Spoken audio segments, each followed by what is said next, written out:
Next, we have James Rink, host of Super Soldier Talk. So, James has been at this, how many years, Super Soldier Talk? How many years? Well, the name originated in 2010, but the first video I did was in 2008. Wow, so 12 years he's been covering this topic, and it's primarily secret space program related, and just the fact that he's been censored and almost banned off of YouTube and other platforms tells you that there's something to this content, because if it wasn't real, they wouldn't have no reason to censor this information. But yeah, he's been at it for a really long time. I'm excited to see what he's going to get into. I'm sure he's going to talk about his book here, which I recommend you guys getting, Lone Wolf. So enjoy the show, and that's it.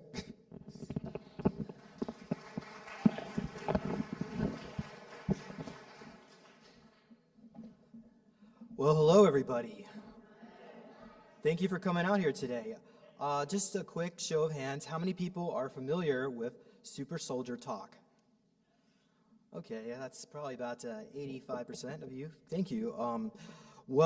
So the rest of you, and really everybody here, you're going to have a nice treat, because I'm going to present some information I do not usually discuss on the show. And a lot of it is because it's pretty traumatic to go into it. I know these words up here may look like this is like sci-fi and super fancy, the words ultra, but it's nothing wonderful about any of this. But ultra is a type of super soldier. We're going to go into that. Milabs stand for military abductions. That's technically what we knew this program to be called when I first started doing this. A Milab technically would be, back in the day when I began this type of research, was a military abduction that would abduct a contactee that was being abducted by aliens, and the military would abduct them to extract information what was going on with the aliens. But since then, we've learned that it also encompasses a whole nother aspect of this whole program, where they're actually humans taking people into outer space, and there's a whole breakaway civilizations that need a lot of personnel. So if you want to learn more about the different military contractors out there and programs, I recommend you watch SSP 101. And because, as Tyler was saying earlier, I have been censored on YouTube. I was probably only a few hours away of losing my YouTube channel, and I had to purge about 3 years worth of content, anything, the word cocoa, I call it cocoa, but apparently there's still, yeah, I'm still getting strikes. I got a strike for a video that this lady from Texas, she had dreams about Jeffrey Epstein still being alive, and he was working with the Mossad. YouTube branded that video as online bullying and harassment. So then I had another video that got a strike. This lady, she had a lot of dreams that the people that got the Jabiru might be dying. And that was branded medical misinformation. And the last, and then I got it, like within the next day or 2 days later, it was a video I did with Kusal Uch, and he was channeling an AI from 5.1 million years in the future. Well, maybe it was 4 million, 4 to 5 million years in the future, that wanted a timeline where everyone got vaccinated, so that way they would all be entangled with AI. And he was promoting the vaccines, and YouTube branded that video as medical misinformation. And I had probably like 10 videos of Kusal, and once they gave me the first strike on that one, I realized everything needed to go. So I moved everything over to Rumble, and I didn't lose anything on the content. Unfortunately, I don't really like the interface on Rumble, but if you go there, that's the best place to go. Look for SSP 101 with Johann Fritz and myself. So that's a 3-hour presentation. So let's go ahead and begin with this. And again, I have a disclaimer here because, first of all, some of this information can be triggering. It can also be very upsetting. I'm going to go ahead and present to you what basically how they create super soldiers, so that information in particular might be upsetting.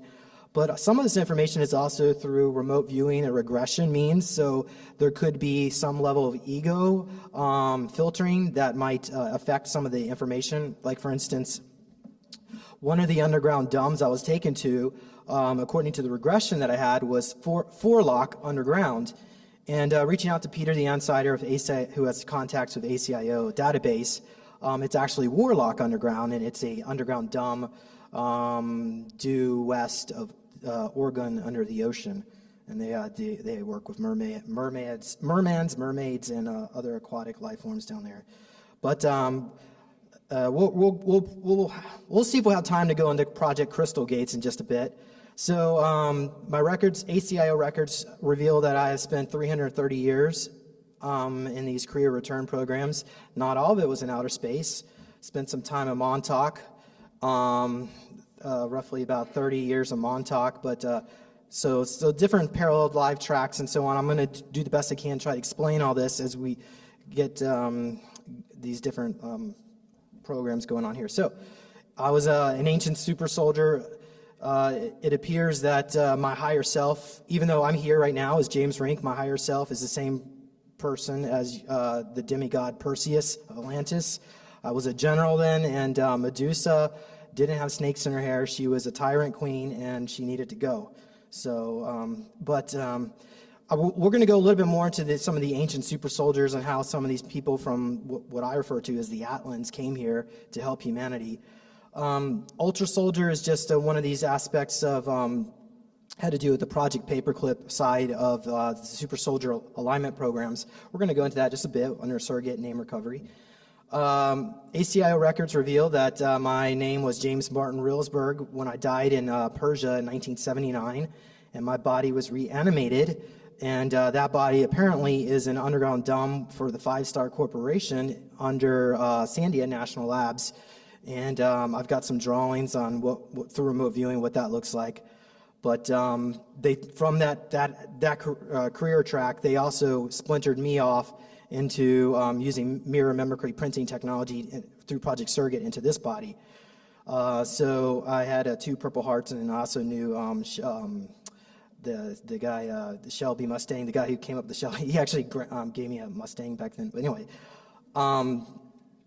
and by the way, if you want to learn more, because I don't have time to go into all this, but I have a lot of that information in my book, Lone Wolf, and so we can get a copy of that afterward. But okay, so I also spent some time in Abatava. We're going to go into Abatavas in just a bit. Monarch, Montauk, Centaurian. Planet Centaurian is a jungle world where they train super soldiers. And the Jackson facility, due east of Jacksonville, Florida. That one is, I believe, a part of the Dolphins super soldier program. The records allude to that I was upper management MCC in the early part of the Mars Colony Corporation under Derek Reinhold. But I also have memories of being a slave on Mars. We're going to go into a little bit about Heinz Humberg and George Soros, and also Kissinger. They're okay. We'll do that. I'll go into it just a bit. But I don't have much memories as a navigation manager, but I know there was a Draco that overshadowed us, and spent some time at Kruger, Lunar Operations Command, or Lunar Space Command, depending on which group you're associated with. Leeksedaden, we're going to go into some of the information about Black Shield in Antarctica, and which is also connected to the Hulk program at Umbrella. So the symbol that you're seeing there is the race of beings that I'm connected to. Some of these so-called demigods came to this planet from another alternate reality to help raise the consciousness of humanity. I'm not here to necessarily brag and what happened, but what I can say is that I volunteered to come here to help, and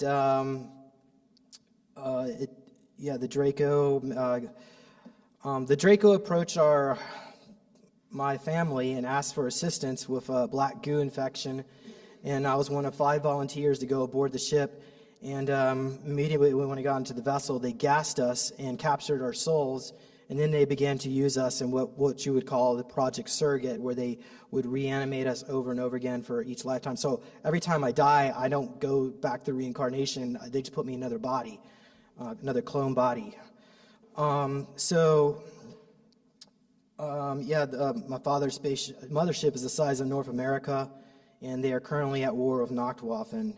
So you can almost consider me like a Trojan horse. The goal was to insert us, because of all of our abilities, we're a target to be abducted and utilized in these programs. But on the other hand, we're also sending information back to our star families. And there's probably experiencers here that were also Trojan horses to these programs. Anyway, so ACIO records only go back 40,000 years, but I don't have the exact date of when that took place. But yeah, I already said that they gassed us. Okay, so let's go on to Project Surrogate. That is my mother, but it's not like I want to talk poorly about my family. That it was set up, but she did what she had to do to protect me the best way she could. But this is where things kind of get complicated because I was aware that it was through Project Surrogate through Michael Spindler, and Michael Spindler was a super soldier for the Soviet Union that died, and he since reincarnated back here in the U.S. But he had some remote viewing abilities. He was so talented of a remote viewer. Not only gave me my address and my social security number, he gave me my AI systems product number and some of the projects that I'm going to go into, which was later confirmed by Peter the Insider as being accurate information. So that's partly how I pieced together this information. Is I tried to get multiple sources as best I can. So, but under Project Surrogate, the goal was to insert us into a surrogated family in order to be raised as their own child. And the reason why they do this is that, as compared to, say, keeping me in underground dumb under lock and key, I would not be as a strong or as effective super soldier in the end. So. Now, going back to the where it says my records are blacked out, I was working with another individual, Adam, and we're going to go into Adam just a bit. But Adam pulled up some files through a remote viewing session that we did, and my date of birth was blacked out. And of course, it's all tied into Project Surrogate and the name recovery. And the name recovery has to do with the Reelsburg aspect, where they gave me a new name. I'm still trying to pull. That's the most information I can give you on that. I don't know anymore. But under Surrogate, they created my fetus at S4, and then Dulce. I think it was Dulce, not S4. But the batch of super soldier I was part of, it was the Gen 5 embryo, and we're going to go into the different gens in just a bit. My number was 320 of 720. So. That particular embryo was inserted into my mom, and then this is where things get kind of complicated. I'm still trying to put the pieces of this together. That's why this part of the presentation, I want to say that I'm still working on verifying all this, but because I don't remember it. I mean, this is going back. I mean, the earliest memory I had was when I was 3 years old. So, but it appears that around the age of 3, my mom's baby was changed, I was created in a lab using mirror mimicry printing technology, where they cloned the tissue to look just like the baby boy that my mom had, and I was inserted. But we're going to get into more about that in just a bit. But the Draco Mantis combined their databases of bloodlines and selected my mom because she was connected really closer to the Mantis database, but powerful healer and seer in Roman times. Mother was a Mantis hybrid cyborg, and this Mantis was using her to feed on me throughout. A lot of the starseeds were inserted in these programs have grown up in families that were somewhat traumatic, and that's the goal is to keep us beaten down so we don't recover our memories. No, I'm not upset at my mom. She was just doing what she was programmed to do, and that's what happens in this MK Ultra type stuff. But we're going to go into Project Abandonment, and the reason why it didn't really affect me as much as it did her. But okay, so the first gen, the Gen 5 started engineering in Zone 73, and as you can see, for this batch, they used fish DNA from Project Seagate, crocodile DNA to enhance sensory inputs, and Nazis, the original Nazi Hitler SS race. And by the way, I have a lot of black friends, Jew friends. I'm not racist at all, so whatever they thought it didn't work. But so yeah, that shows you my age. And this is information from Michael Spindler, and I think he might have committed suicide by now, but I can't get a hold of him anymore. But my embryo was a Gen 5 biomechanical superhuman in the Alpha Attack Group Branch of Ortega team. Alpha Squad 54363 was my call name. Well, the Alpha Wolf, but 5 stands for Gen 5, unit number 4363, and there's an AS Systems Tech number, and they have different clone numbers too. Well, I'm pretty sure I put information about Cybus and Arbus in here later, but some more information that came up in the original file as channeled by Michael Spindler. Some of the programs using assassination, crowd displacement, remote viewing, telekinetic warfare. My mission success rate, 91.2%. And also Project Mayhem of the Monarch program. Mayhem has to do with activating sleeper super soldiers in the event of a New World Order scenario. But I don't really think any of that stuff took hold, or if it did, that's why they put me into abandonment program. So we're going to try to go through this as fast as we can. There's a lot of content here, but so this right here is the purest definition of a super soldier. So they're created by different, could be private military or the armed forces or off-world, even extraterrestrial races. So they like to use individuals who have enhanced psionic abilities, and they're given either steroids, or different type of cybernetic augmentations. And they're considered more advanced, intelligent, and developed using assistance with extraterrestrials. And so, unlike a Manchurian candidate, a super soldier would be used over and over again on missions. And if they died, the technologies would be used to recuperate them, such as a regen tank and so on. Okay, so according to the ACIO, solid sources, that super soldiers started to appear here about 6,000 years ago. We're going to go into some of the ancient super soldiers in just a bit, probably through Montauk and time travel experiments and other mirror realities. And incidentally, it appears a lot of this is connected to Sumerian type groups. Certain, if you find, I don't know necessarily if you find Sumerian artifacts, but there might be spells or sigils attached to them which can open up entities and portals to entities which apparently are real. So they're used by both good and bad sides. They're trained to do psychic, telekinetic, or combat warfare. Typically sort of dark cabal, and unlike, so here we're going here. Super soldiers are used over and over again, and they're genetically engineered from birth. There are almost 4 million sleeper super soldiers worldwide. Most don't know that they are one. About 1 out of every 2,000 people are sleeper SS or milabs. You can tell someone is a super soldier by looking in their eyes. Typically, they have been exposed to extreme trauma and suffer from PTSD-like symptoms. The elites would use these super soldiers for mercenary groups, like for missions, and they're making money, but they don't pay any of us. They would erase our memories afterward.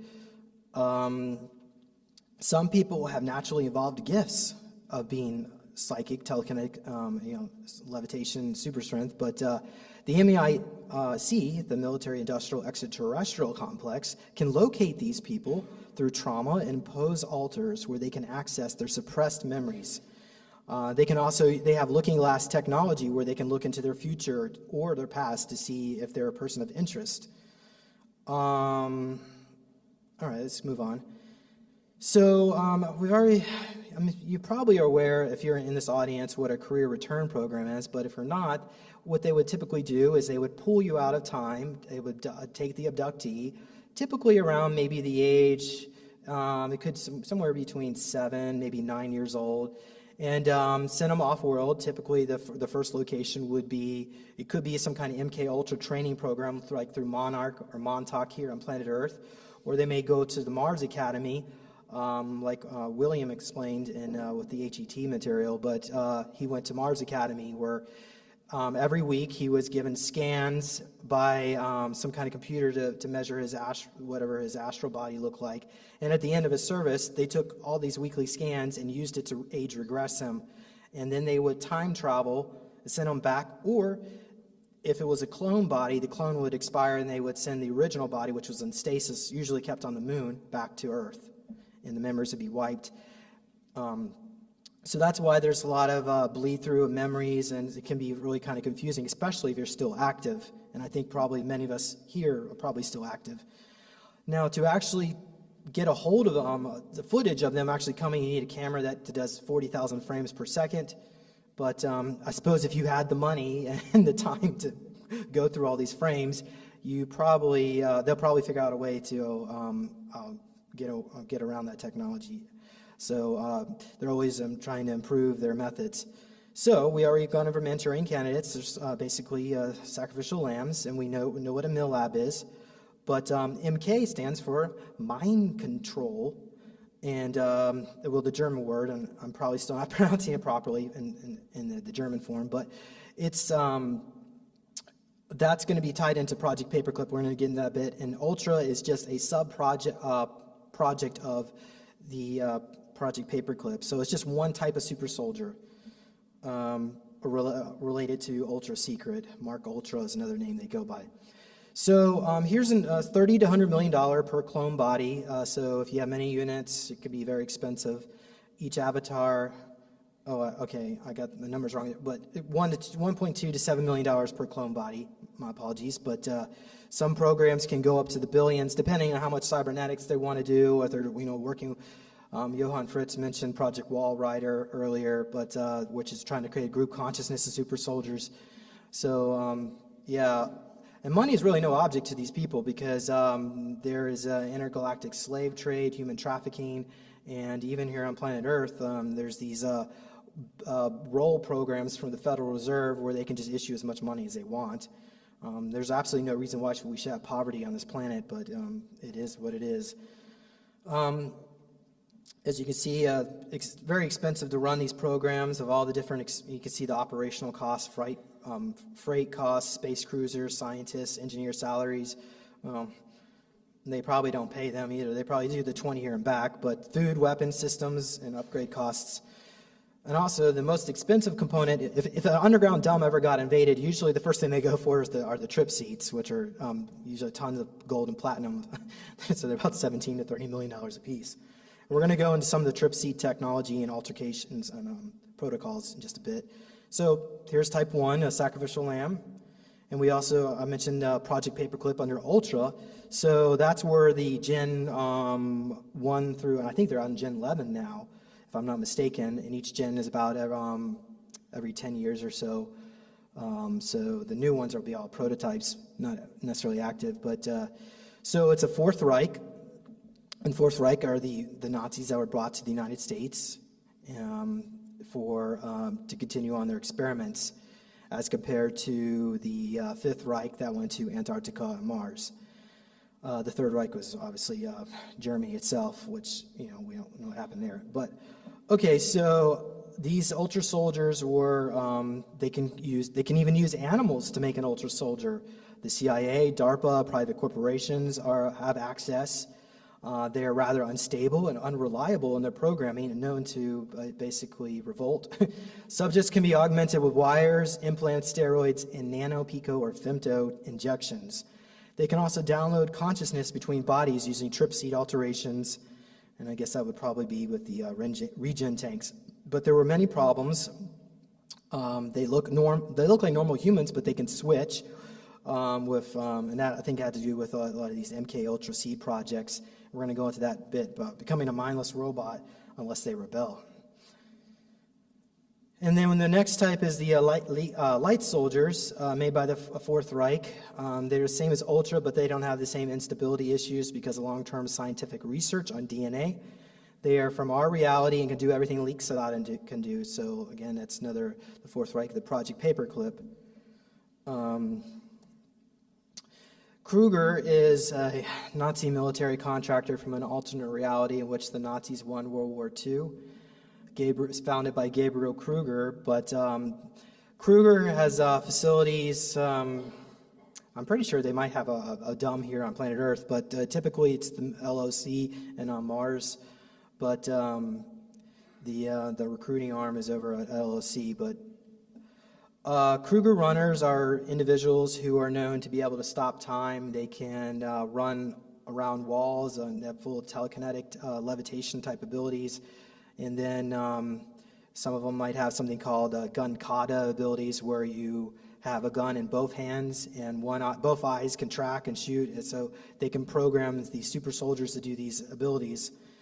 But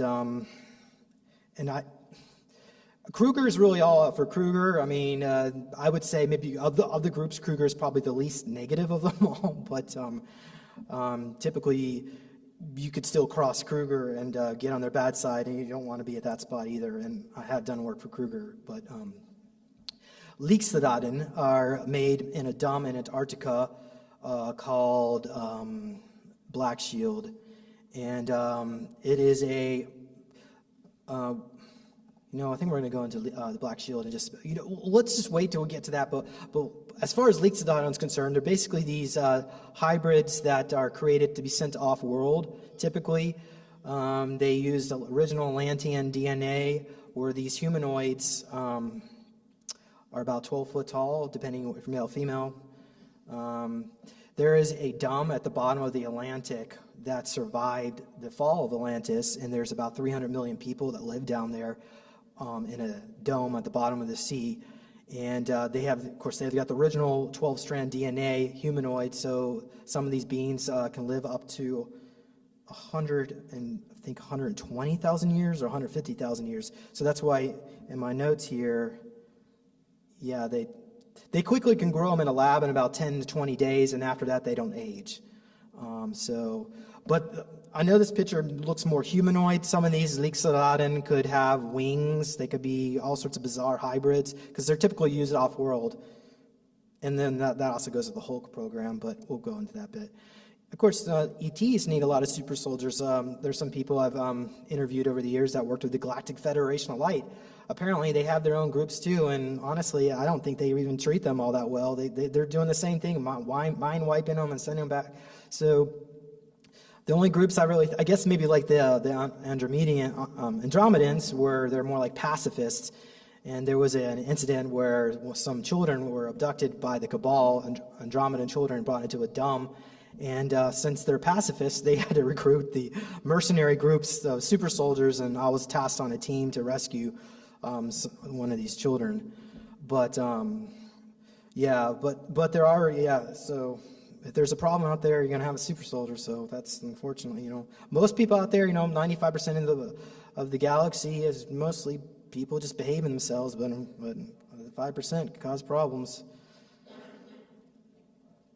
And then we got the ancient super soldiers, as I mentioned earlier, connected to the Sumerian timelines, and it could even go back even further, Atlantis, because a lot of that technology on this planet still exists in certain domes and underground bases, such as like Monarch. But some of these beings are protecting King Solomon's gold, Manchurian gold, Templar gold, fables, myths, legends of the demigods and superheroes of old. Evidently, there's some truth to this stuff.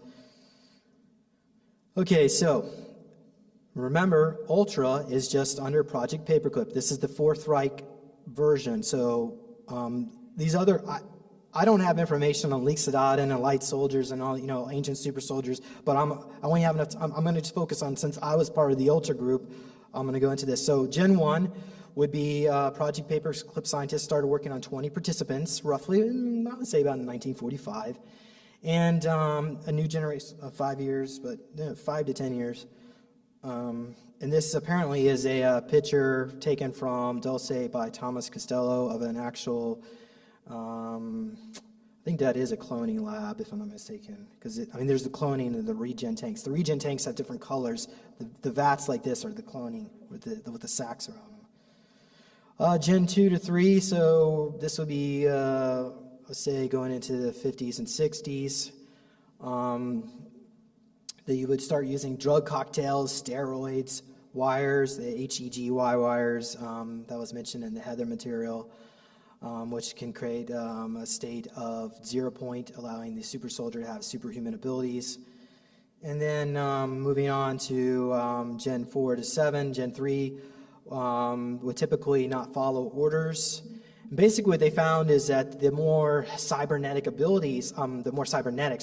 they put into a humanoid structure, the more robotic they become, meaning they're less likely to rebel, but it also means a decrease their psionic abilities. However, on the other hand, roughly around Gen 4 to 5 is when it started becoming more cybernetic. So I was right in the middle when they, like half and half, and that's where the femtotech. But each gen becomes increasingly more cybernetic, stronger, and scarier. They start to lose their humanity, and so some of the abilities that they could have, some of them could walk through a brick wall. They could crush a human skull just by putting it in their hand. They could lift a tank, even though their skin might bleed.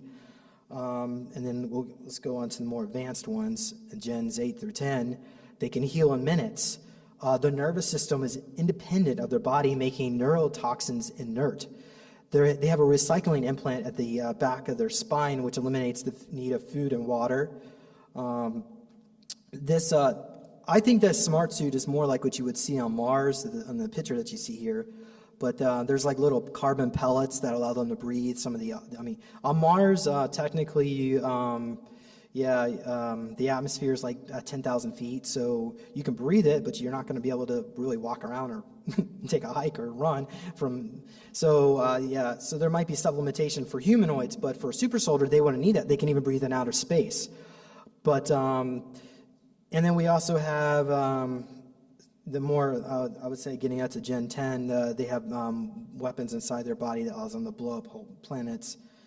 Extremely dangerous what they've done, and I think it's only a matter of time for one of these beings rebel, as predicted by Billy Meyer and the Enoch prophecies that happened in the planet Enoch, where the scientists were creating these cyborgs that did rebel and create havoc. But let's just stay focused on positivity, and that won't happen here. This information is from Peter the Insider of ACIO. Records show that I did 2 tours of duty as under Delta 1. Well, I guess Delta 1 would have come later on, but U.S. Army got some Purple Hearts. And then I had the Christian Cross in Vietnam, which deflected the bullet, saving my life. And Carroll Shelby, that was the name I was trying to think of earlier, he created a custom Mustang for me. So this is what he appears like now under remote viewing. So what you're seeing there, even though it looks like, you see the upper torso, everything below the neck is cybernetic, so just the head. And he's basically in stasis, and you know what, I don't think they were supposed to draw hair on his head. I think he's bald, but so Rillsberg, I believe Rillsberg was picked up and reanimated by I guess you could say the Fourth Reich. And then he was modified to grow taller, more muscular, and his hair is more blonde now. His left eye is heat-seeking, and reaching out through him through remote viewing means it appears he doesn't remember much of his past life at all, as Rillsberg. But he said he grew up in the South, and he wanted to have a barbecue joint had he survived the war, but his service. Anyway, these are some of the symbols that we saw on his arm through remote viewing, and we were picking up that he was like I said earlier, he was in a base controlled by the 5-Star Corporation. And I'll go into actually, I don't think I have too much information on 5-Star here. Yeah, okay. So it does appear there's some kind of joint program going on between the United States, I guess you could say the Corporation of the United States, and the Fifth Reich. But Shoreline, he also did some work for Shoreline Group, which is another private military contractor, and also responsible for basic security, Area 51, the lower levels down, because I already know, there's Wackenhut and so on, but the lower levels are more alien controlled. But he was also used as a scientist to design levitating tanks, dissect aliens, cybernetic organs, and he also worked on plasma-type weapons. So there's the symbol of the 5-Star Corporation.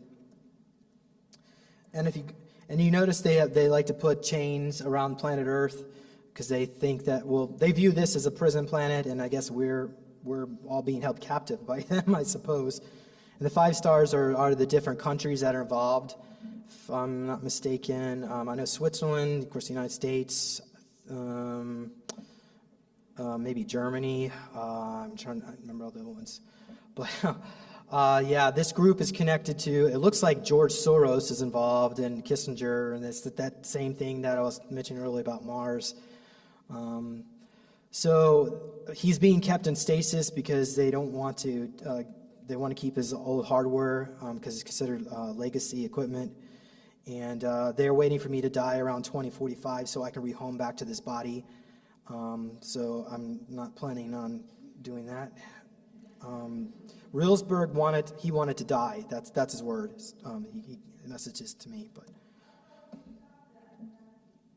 I don't know. I think in 2045 we'll have med beds and events. I think the Federation or the Alliance will be here. Well, I've been hearing closer, maybe 2025. When the media stops lying to you, then you'll know that it's changed.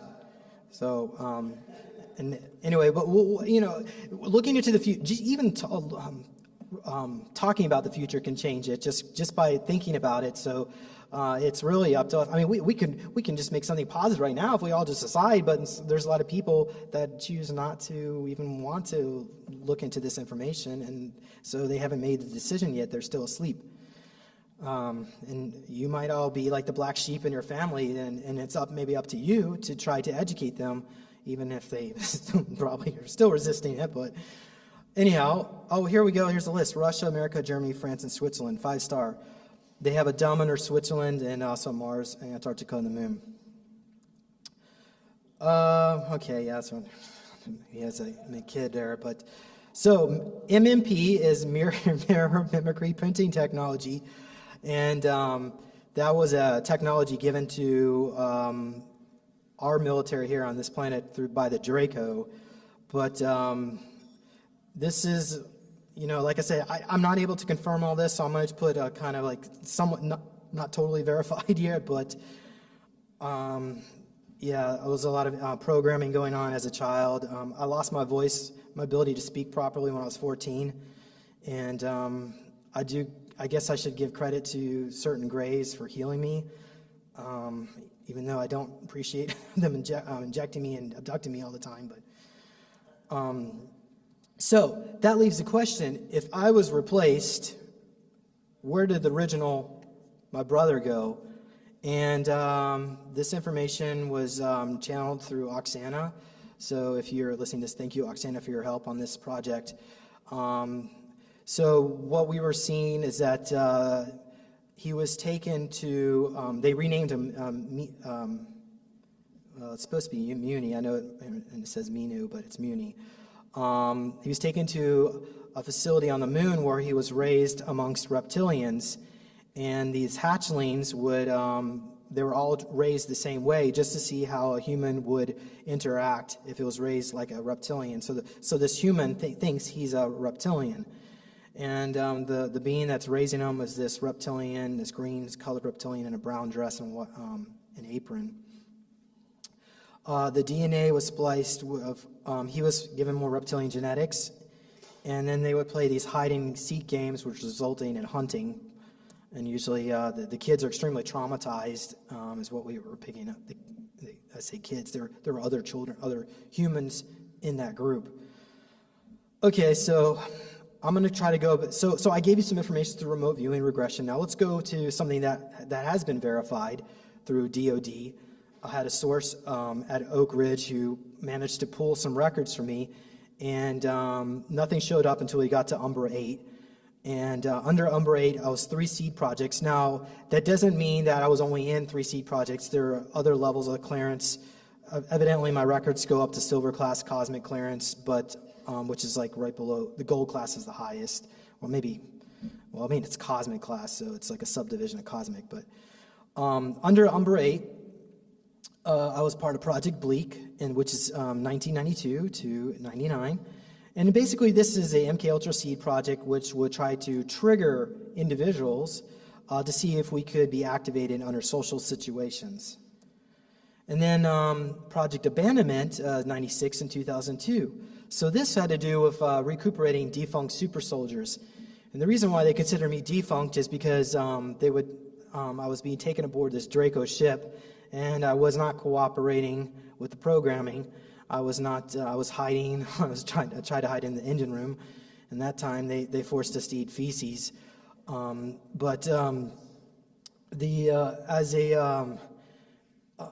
So they were trying to correct me with these femto, nano, and pico injections, but I don't think they were able to correct me the way they were hoping.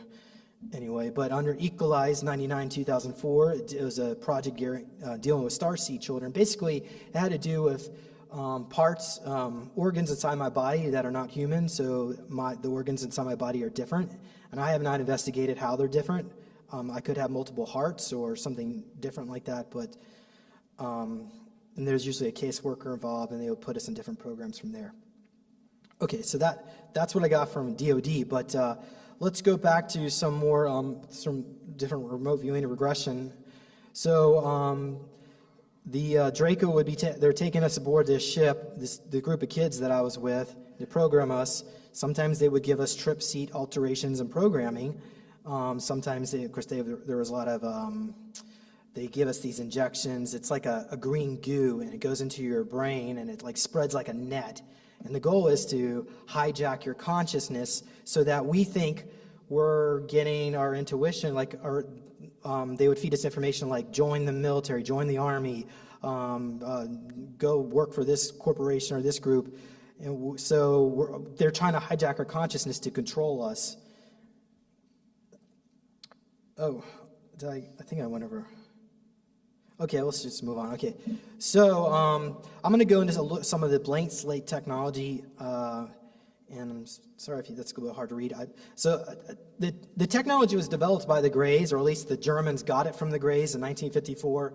The Cabal got it from them in, I think it was 1980 or 85, because it was right before the Chernobyl. The Chernobyl event was a response for them stealing the technology from the Germans. So I think it was around 1979, 1980 when they did that. But the technology, the device you see on the left is used, I guess that would be, yeah, your left, is the MIB Armorlux. So that's, there's different settings, stun, kill, and maybe vaporize. The other one is the gray version of the technology. And evidently that's a real alien artifact. From there, we got the shock hammers and trip seats, but we'll just go into the trip seats. So the trip seat protocols are used to insert memories or change memories around of the participant. Typically, how about we let's just go through these notes here. As you can see, it's some type of foam-like chair. There might be some kind of like plastic covering on it. You sit in it. It's like a memory foam. It locks you in place. Usually there's no straps. They don't really need that. There's technology, force fields to keep you from moving around. Electrodes might be placed on the fingers, or a visor might come down on the head, and wires and so on connected to a computer. And then at the moment when they're doing uptime, the room appears like a bunch of thousands of orbs suddenly start to appear, and then your memories fade to white, and then next thing you know, you wake back up with new memories, and you don't remember what was there.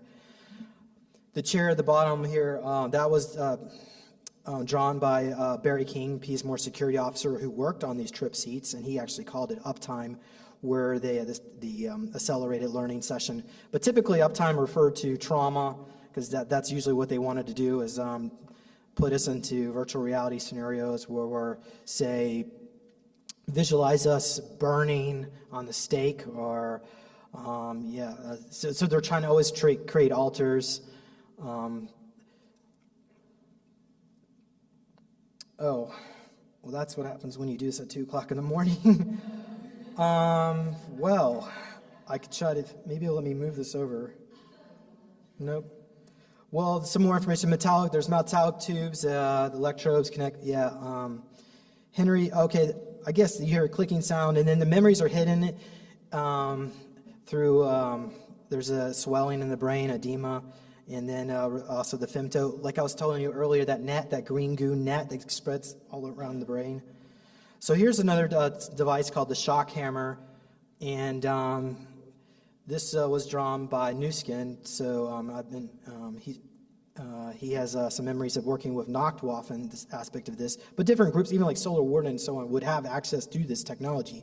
But you can see the different dials and settings, and the little pyramid thing on the top is a crystal that's covered up with platinum.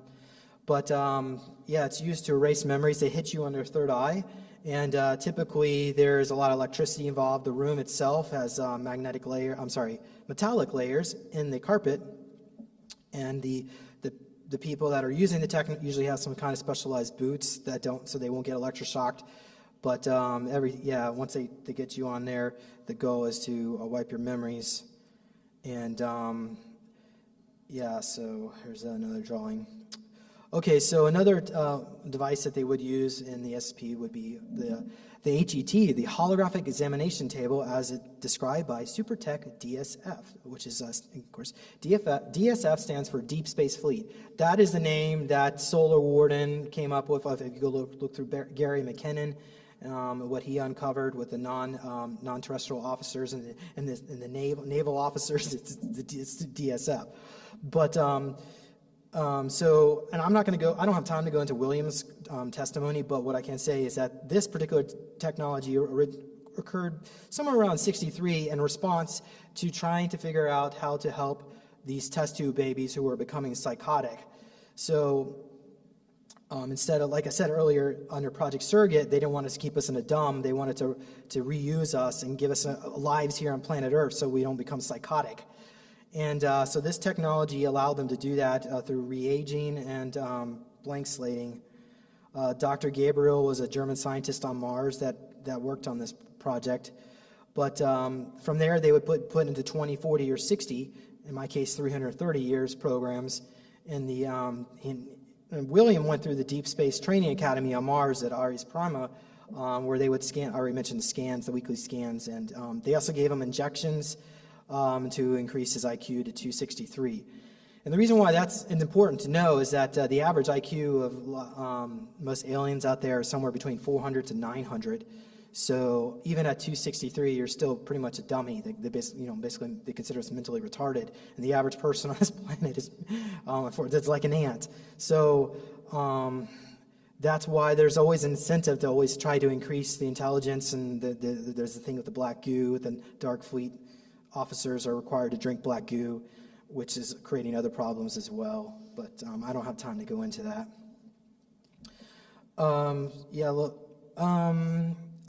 As far as the reaging process is concerned, typically, William described it, it's for every week, it's about 10 years. So, and I'm not sure if you have to be in the regen tank for that long. For 24 hours in that period.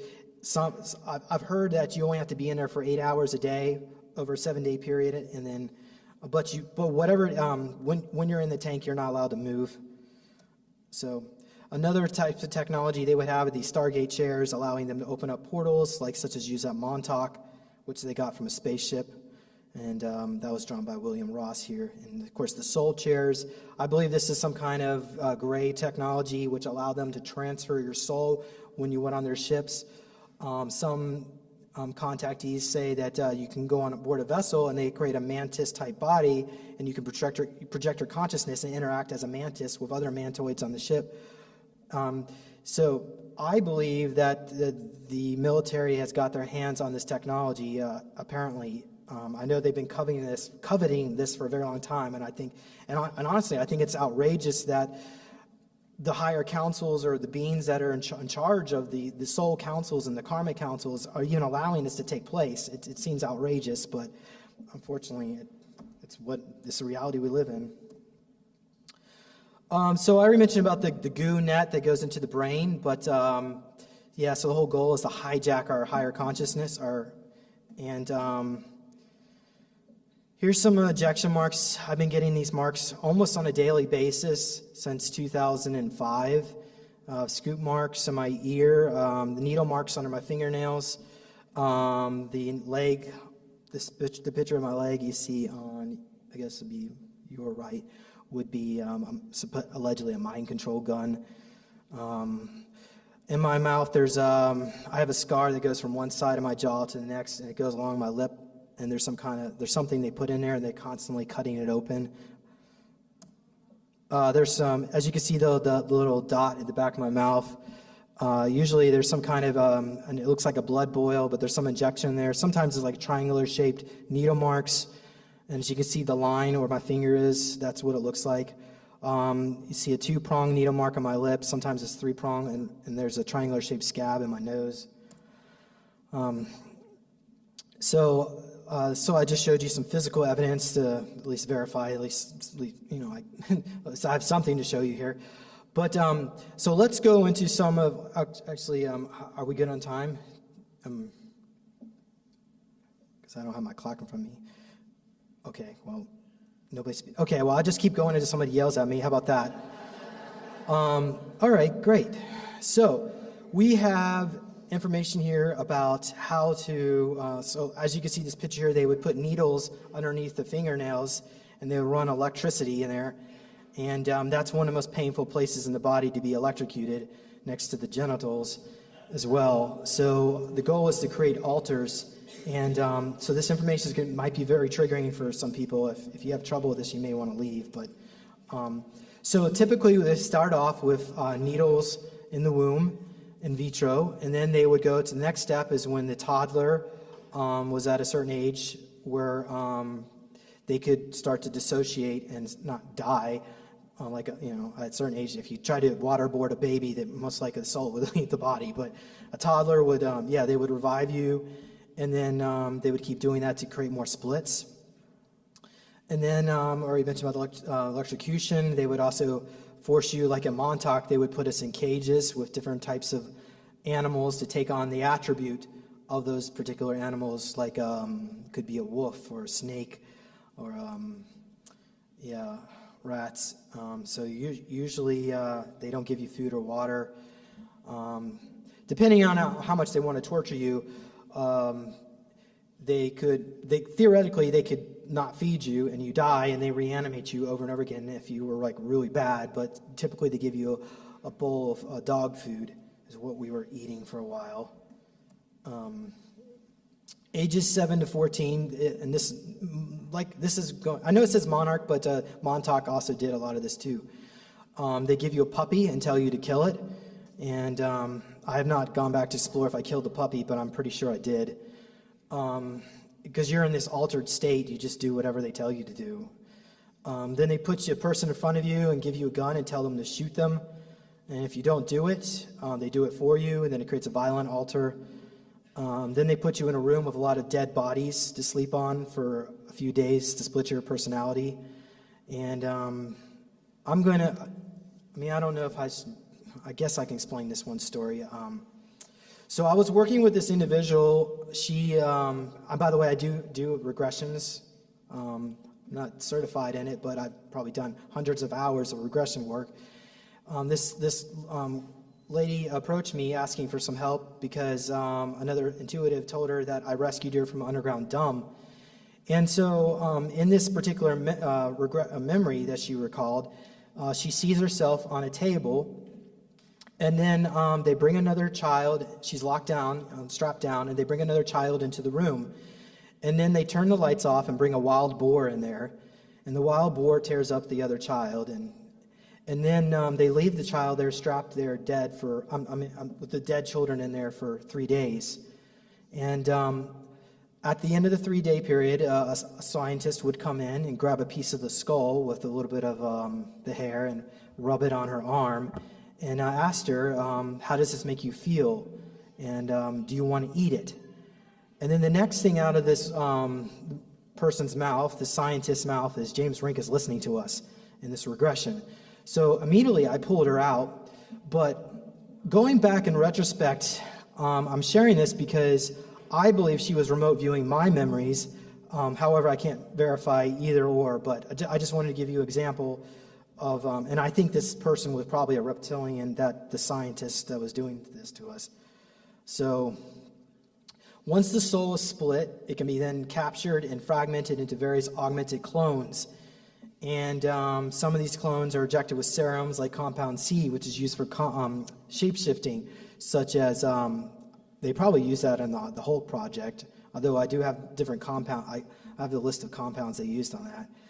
But compound C is made from a bioluminescent mushroom that's found from the inner earth that is extremely toxic, but apparently it does allow you to, if you have certain DNA, you can survive the toxicity transformation.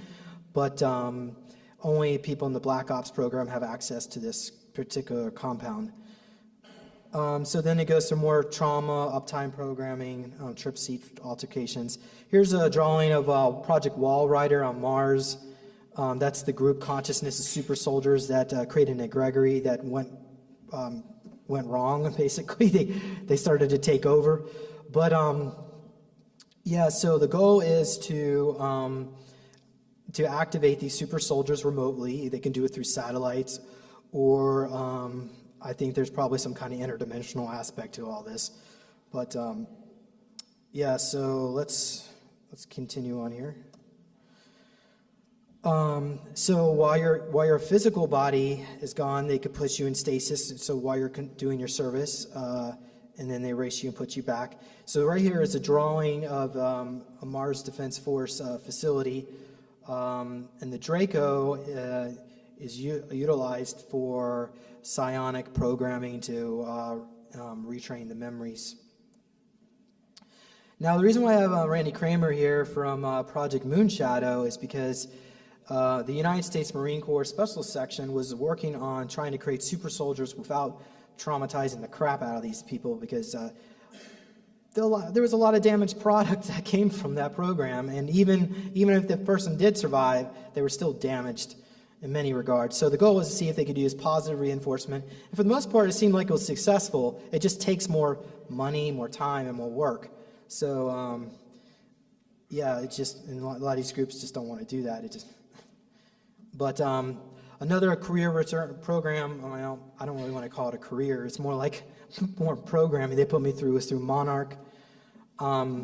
Information that came through David Lotherington. I spent 7 years at Monarch Orphanage, and it's not this exact building, but it looks like it. I just grabbed a picture that was close to what I was able to remember, and I think I was raped there because.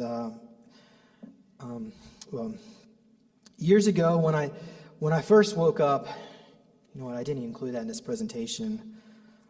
I'll tell you what, I guess, it's in the book, by the way, what happened, but there was an individual I was working with, and I was helping him recover his super soldier experiences, and in the process of him getting triggered and then no longer being part of my life or have contact anymore, I started getting needle marks and cut marks because he allegedly activated my DNA to fix whatever they did to me.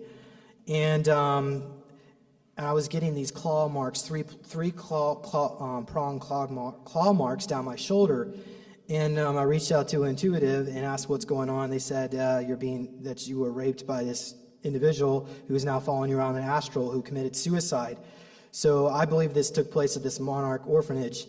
And I forgave this person, but you know, I think we were all being abused like crazy. I mean, you know, sadistic rituals, waterboarding, electroshock.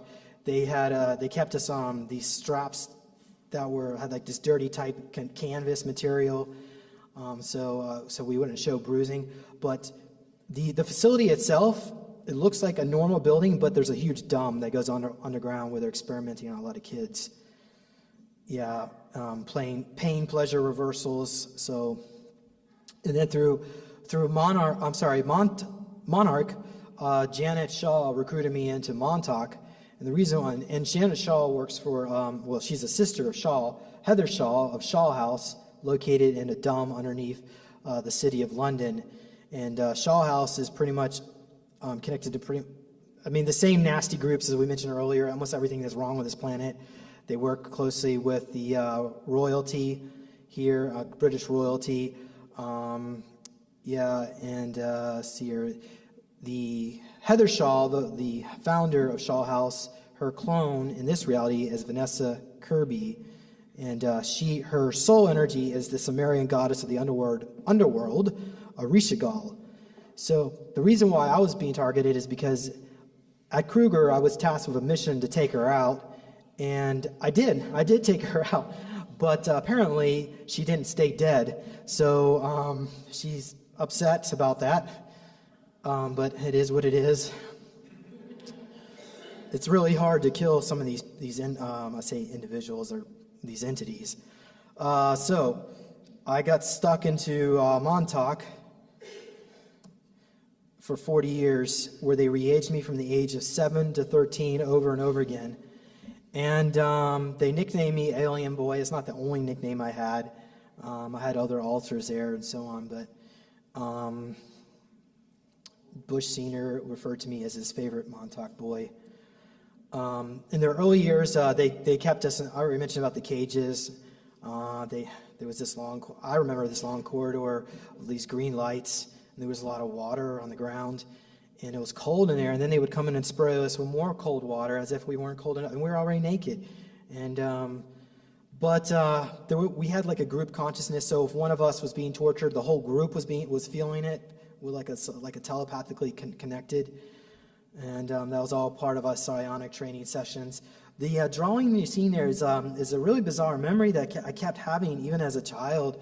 I kept seeing myself in a castle, and I remember sticking my hands into a table and pulling out a wooden table and pulling out a wood toy. And I remember that saying, "Go stick your hands in the table and pull." And I still can't figure out if that's a movie or that's a real dream or experience. But I think what was going on is like through these Montauk. Okay. Of course, Montauk is located in Montauk Point, Long Island, New York. But there is a dome underneath Camp Hero that was supposedly active. I'm not sure exactly, maybe late 60s or till early 80s. But there was other timelines where they would pull us out, and we would go, like for instance, we spent some time at the Stansbury Castle at Wentworth. And the reason why Stansbury is destroyed is because we all went Super Saiyan on them and then destroyed the castle. But then there's other times where they would do these hunting parties, and typically they would have sex with the super soldiers and the black kids they would kill. But unfortunately, I'm not trying to say that in any kind of racist way, but these people are monsters. But I wouldn't even call them people, because the early part of the project were controlled by Thub and Draco. And the Thub and Draco were lower level Draco that wanted to be higher up. They wanted to work themselves more power in the Draco hierarchy in Orion Prime homeworld. So they wanted to use us because we were essentially angels in human flesh. So they were trying to, the goal was to use us in the event of a New World Order scenario. We would be activated and serve them. But like I said earlier, we were Trojan. You would consider us Trojan horses, where we transmute negativity. So in a way, we transmuted that whole program. It just took us a long time. But they would burn us, electrocute us. They would put us on hooks, like the Donatello's bow staff, and hang us for these pain-pleasure scenarios. They would put us through these time tunnels. And if we were successful, they would give us orgies. The Draco told us our parents hated us, and again they would erase our memories of our childhood, so we wouldn't even know. But they would also do these other rituals, blood drinking rituals, where the Draco Prince would use his fingernail to cut into you and put his blood in this cup. And then they would have this confessional slot booth where they had these psi bonding with the Draco.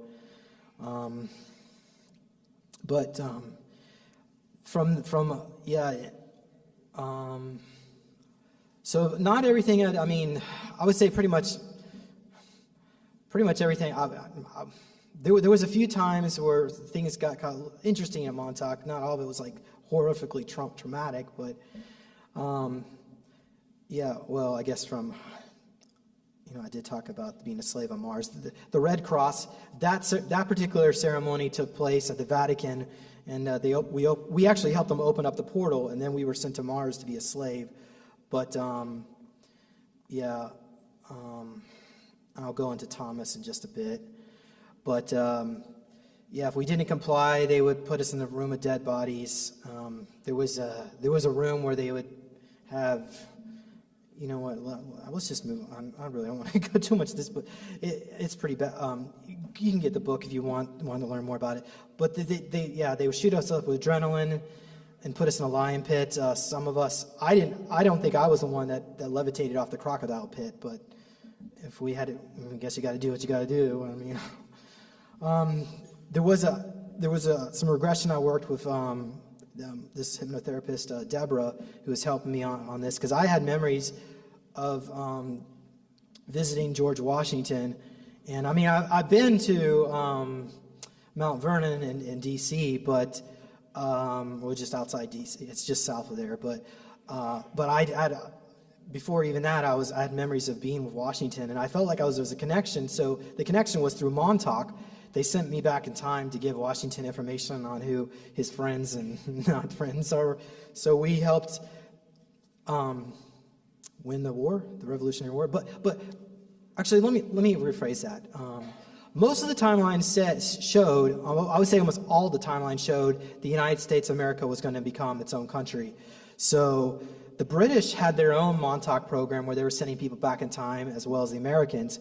And the goal was to create the most favorable terms at the negotiation table. So that's why we were doing what we're doing, to make it America a little bit stronger. And they were tinkering around the timeline. I don't remember going back to the Civil War era, but the South won the Civil War. And the whole goal in that particular timeline is because under slavery and all that, United States was a lot slower to technologically develop. So when World War II came around and the Nazis, we were not equipped to deal with them. But there's other alternate realities too. But they went back. For instance, we went back in time. I would say we, not me specific. Actually, I did. There was a mission I did go back in time to the Roman times, but they were trying to go back to that era to keep the Roman Empire from falling, and so on. But in the time when I was sent back to Rome, it was actually a Mithraism type cult, and there was a minotaur-like creature, and I joined this cult to infiltrate, and Anthony Zender was there with me.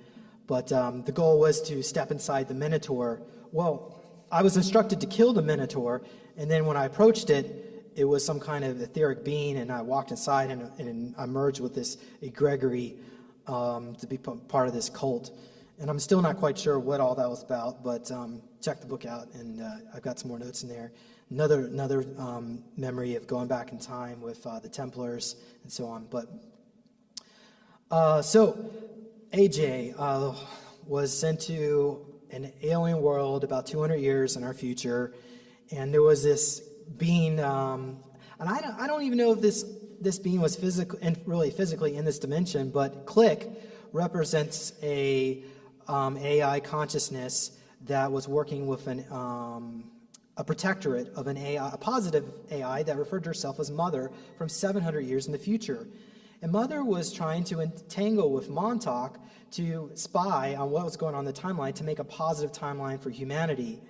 And I can, as you can see, different types of I've got a channeled message here. Oh, I guess I didn't. Well, I tell you what, it's in the book. I took the slide out because I thought it might take up too much time, but there's a channeled message from Click, and it shows how the way he talks and so on. And that was channeled by David Lotherington. Thank you, David, if you're listening to this, for your help on that project.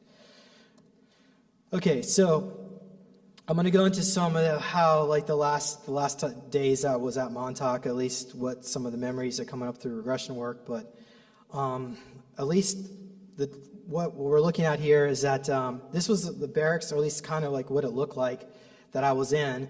And some of the kids were making fun of me. It's like, oh, look at Alien Boy, look at him. And they're making jokes about me, and one of the kids pushed me out the window, and I fell out, and before I landed on the ground, I disappeared. And all the other kids are like, damn, Alien Boy just turned invisible. They didn't even know I could do that. And when I went missing, all the staff and the guards were coming out trying to look for me, and they didn't know where I went.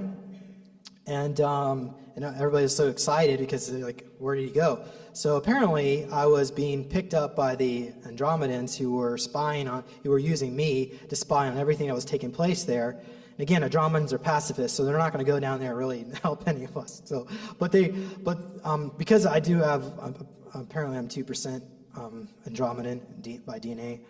It's not. I have 22 different races in me, so I'm like an intergalactic mutt. But essentially, the Andromedans rescued me, pulled me out of the ship. I told them, I let them know everything what took place, and then they put me back at the main gate. And then when the guards found me, they brought me back, and they weren't really quite sure what was going on. But they caught me speaking in Andromedan language, which I don't even remember how to speak. But I was speaking to like some phantom entity, and they knew I was in communication, and they knew what was about to happen, that a team from the NSA was going to be sent in to rescue us. So when the team was about to arrive, they put me in the trip chair twice in the hopes that I would never remember my Montauk memories. And then, of course, you probably might have heard of Junior was going around blowing up the facility. And also, in the van that they pulled me out, Laura Eisenhower she was in the front of the van, and she was complaining about everything they were doing to us. And she was a little bit older than us at that time. And one of the guards turned around and told her to be quiet. She's scaring the little kids. But yeah. But anyway, that's Preston Nichols, the guy in the green. So he is one of the handlers over at Montauk. He's giving me a hug, but he abused us. So, I'm just going to focus on positivity at least from this point of view. But he died about probably about 2 years ago. And Duncan Cameron, I met up with him in 2014. And this is his house over in Long Island.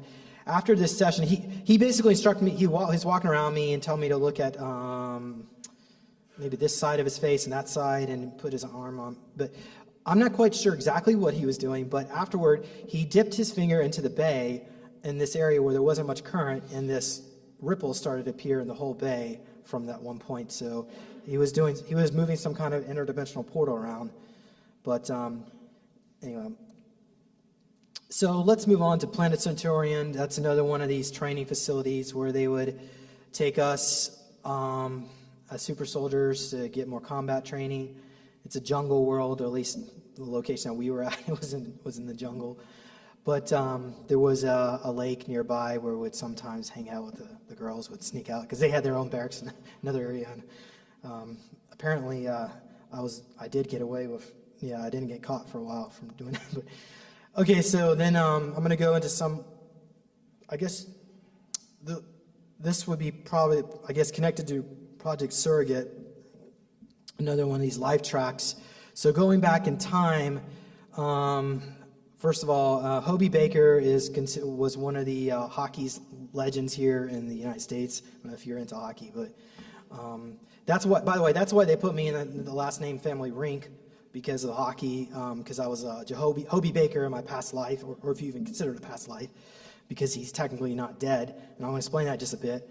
But in 1910, he was an MVP, football and hockey MVP, and what we were picking up, that he was a World War I ace fighter pilot, and he allegedly died on the last day of service, the last day of the war, in fairly good weather. So there was really no reason he should have crashed his plane. So going back to remote viewing, what we see is that a Fifth Reich vessel that time traveled. By the way, the Fifth Reich at time traveled 400 years in the past and set up colonies all throughout this universe. So there's billions of people out there right now.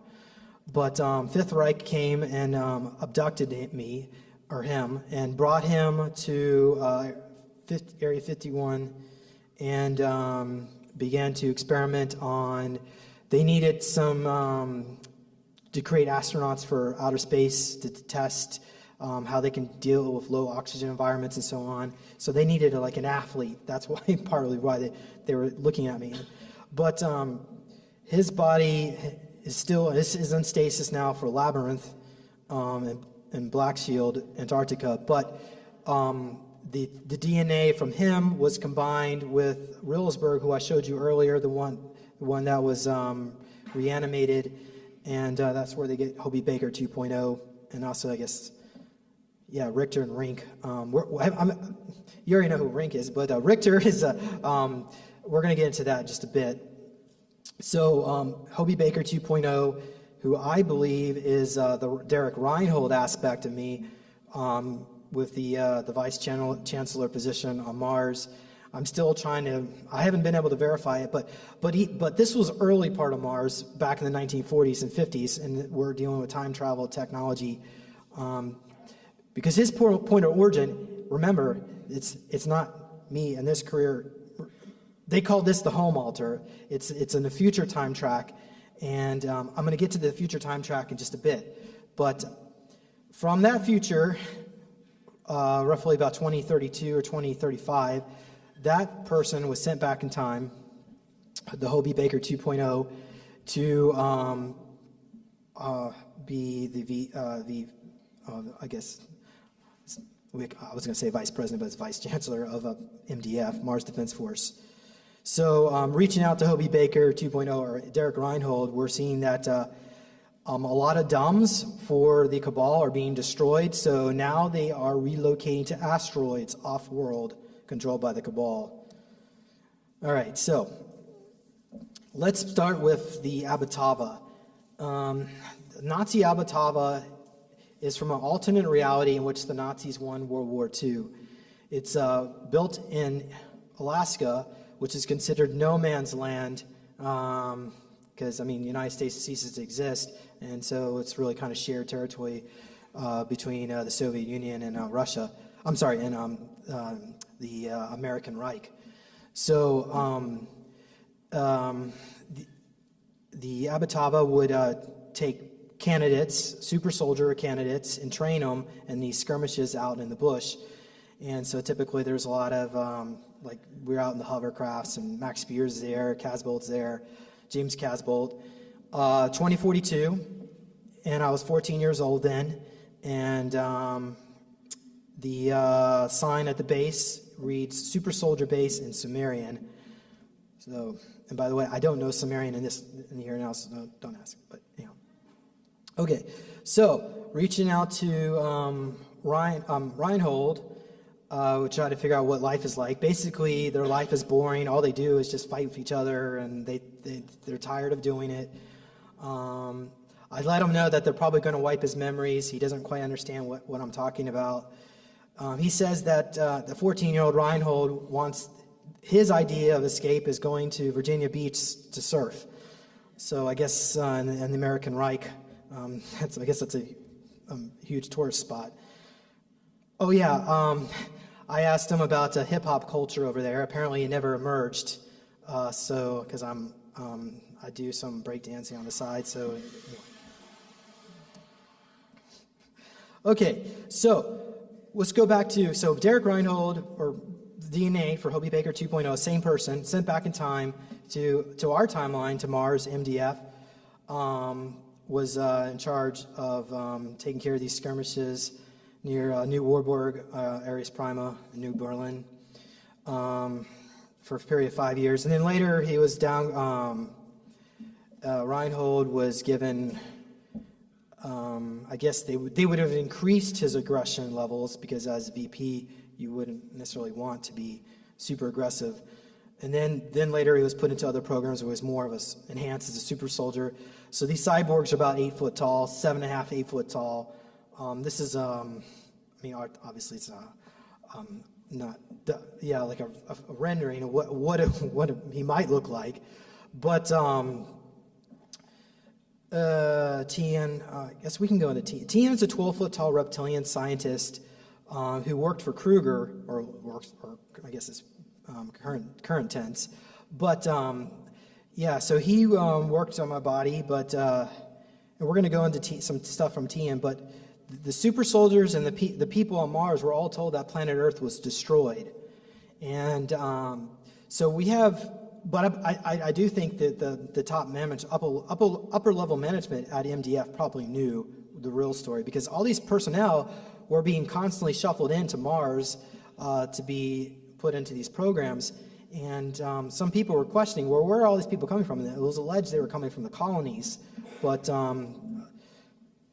anyway, so I guess, yeah, we've already talked about Kruger. And that's partly why I said they're considered more positively aligned, because they went out, they're trying to go after Monarch, which is one of the more negative groups out there, like Shaw House, Mobius, and Montauk, under Scorpion Corporation.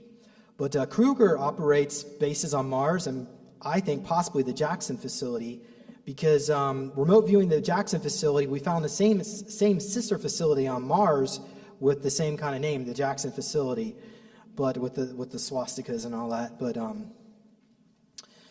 and this is testimony that Penny Bradley remembers seeing me as a ship pilot, because we did some regression work, and I asked her under her higher self under regression, did she remember ever interacting with me? And she went back to this moment in time where she was shuttling the super soldiers, and they got out, they left the vessel to go into this bunker underground. And I told Penny to try to quantumly entangle with her body there, and she went up to me when I was a super soldier and said, "Hi, I'm Penny Bradley, and we're from planet Earth, and I'm with James Rink, and we want to know if you have a message for James." And this body turned around and told her to "fuck you," and walked away. So they're programmed to basically not think about anything from planet Earth. And even if you're on one of these Dark Fleet vessels and you try to go to planet Earth, a screen will show up. I think you probably remember earlier that planet Earth with the chains around it. That symbol comes up with the swastika below it, but basically stating that this is a prison planet. It's off limits. So if these ships continue to try to come to planet Earth, then they get their Neuralink activates, and they get seizures and they black out, and then they probably get put into the trip seat for more trauma programming. Okay, so I spent some time in Dark Fleet, Nachtwaffen Regier. I don't remember too much. I mean, I'll show you I'll tell you what I do remember. It was an M475. M probably stands for military vessel. It could be research or a prison ship. I'm not sure. But Atkins was my commander, and most of the time I spent just hanging out in my own quarters, and I really didn't want to interact. Most of these missions and timelines are depressing. Like on the moon when I was James Ring, the biggest recreational activity was just staring at the wall and maybe going to the brothel, which apparently I did. But, okay, so spending... my uniform was black with gold stripes. Remember that. I guess that probably should change the drawing a little bit, but that's a rendering of what, at least this one particular memory. Let's see here. I guess I can go. Okay, so it started off in the mess hall. Pauline Schneider came up to me and said, "I'm onto you. I know what you're about." And I didn't say anything to her because essentially I was a Kruger spy that infiltrated into Dark Fleet. So I went to the computer room, and she went to Commander Atkins to complain that she knows that I'm a spy. And Atkins like, "Oh, no, you gotta have proof, and he was being dismissive. So I think Atkins was probably in on it. He was probably working with me. But while that was going on, she went to go to the security room, and she grabbed these 2 reptilian attack dogs that she could control using her mind. And she looked me up to see where I was at. She saw I was in the computer room. So she confronted me right there in the picture there and said, "Seize them." And the swastika thing is what that represents are my files. It was laid out in a swastika type pattern of different missions and so on. That's why it looks like that. But so I grabbed all my files, and I turn around and I run from her. And because of my clearance as an officer, I was able to go to the jump room, and I went to the moon, if I'm not mistaken.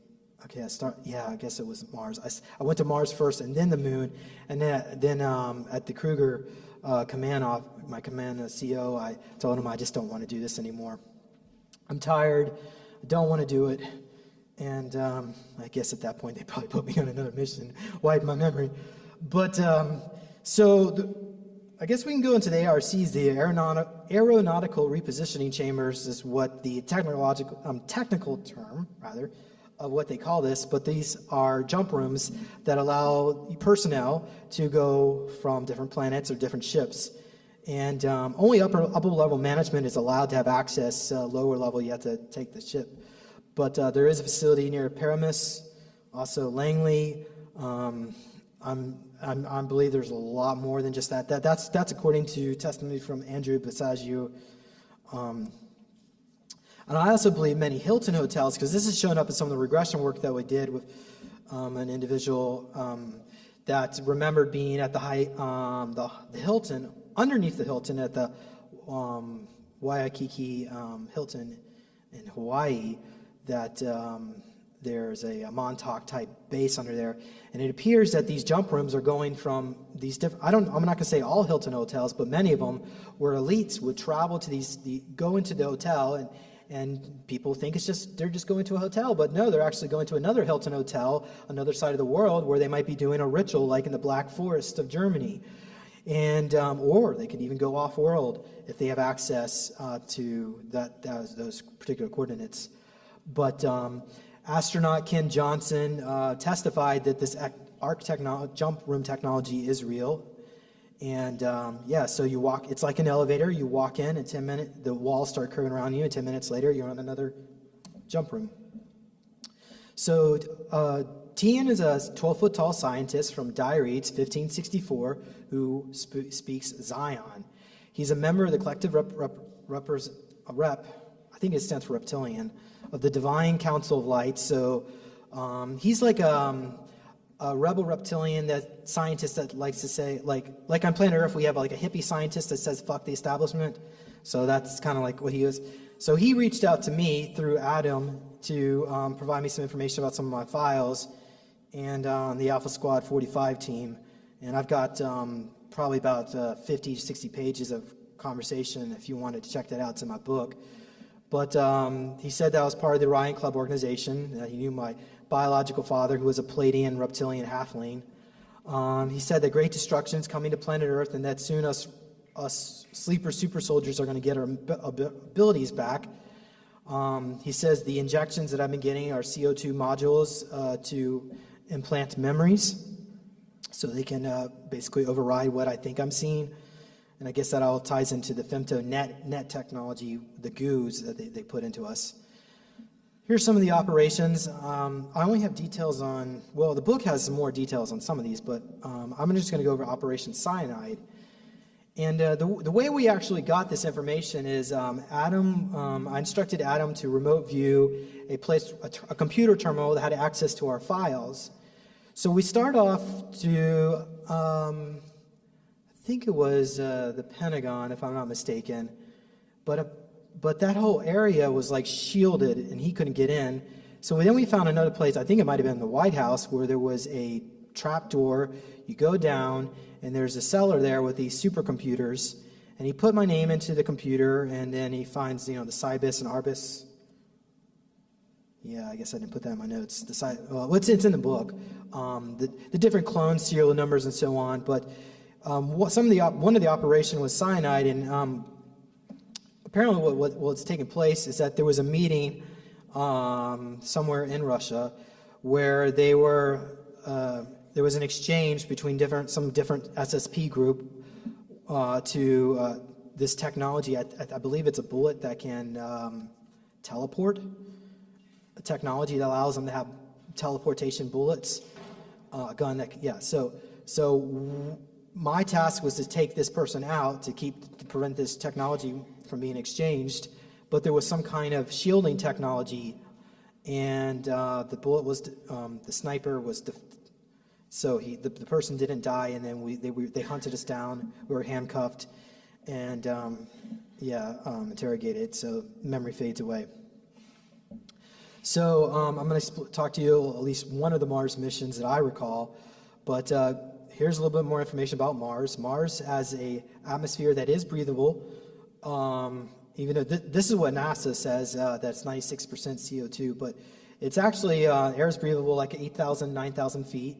There's thriving animal and plant ecosystems there, depending on what part of the planet you're in. Typically, the equator regions get the temperature is more moderate, around 65 degrees Fahrenheit year-round.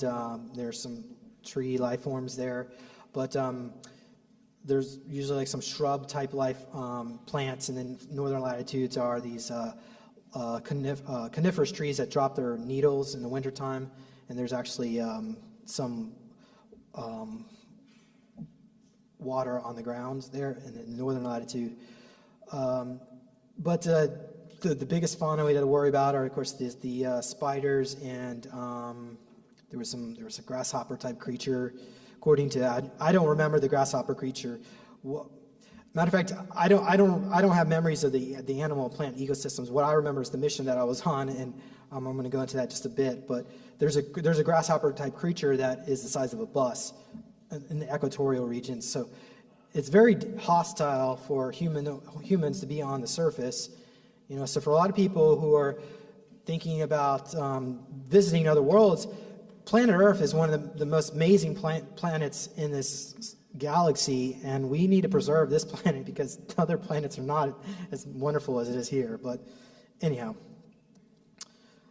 so the guy on I guess it would be on your right. So Adam is the one in the white shirt who channeled TN. So Adam was a part of my squad, Alpha Squad 45, aka Dreadnought 611, 54611. And Diaz was 54631. And I met up with Diaz back in probably 2013. And I later found out that he murdered his girlfriend, so he's in prison now. But they called him Bloodstreak because he would use blunt weapons and attack people that way. And Sabretooth, the sniper, yep. So here's some of our weapons, what it will look like. We also had the pistols. Okay, so I remember going in this cave, and there was these symbols on the wall, and I later found out they were Keban. I'm not sure what the words meant, but we were tasked with going in there to kill these reptilians. There was a base where reptilians and humans were working on together in a collaboration, but the reptilians killed all the human scientists off in a conflict, so we were tasked to go in there to kill off the reptilians. So we get down there, we meet up with these reptilians. It looks like a Nile monitor with a long neck. He's hissing, and he's really pissed off. The guy, he's 7 foot tall, and we don't understand what he's saying, but we can understand what he's thinking. So he's thinking that humans can't be trusted, they are foul, they want humans off of Mars, and we essentially went on Mars and stole I say we, but the Germans and some of these other secret space program groups went onto Mars, stole their land, even though technically it wasn't their land to begin with, if you go further back in time to the golden age of Mars. So the key is just try to figure out a way for everybody to work together and stop trying to just take stuff from people. But anyway, the point is, we realized that there was a misunderstanding and that we felt the reptilians should be allowed to escape through a portal. So Alex was punished for this with a drug called Ananobius. I think I'm probably not pronouncing it right, but it's a drug that keeps you conscious while they torture them. But here's some, I guess you've already seen the suit, the biosuit. The biosuit has like these little needles on it, so it ejects you with like this femtotech.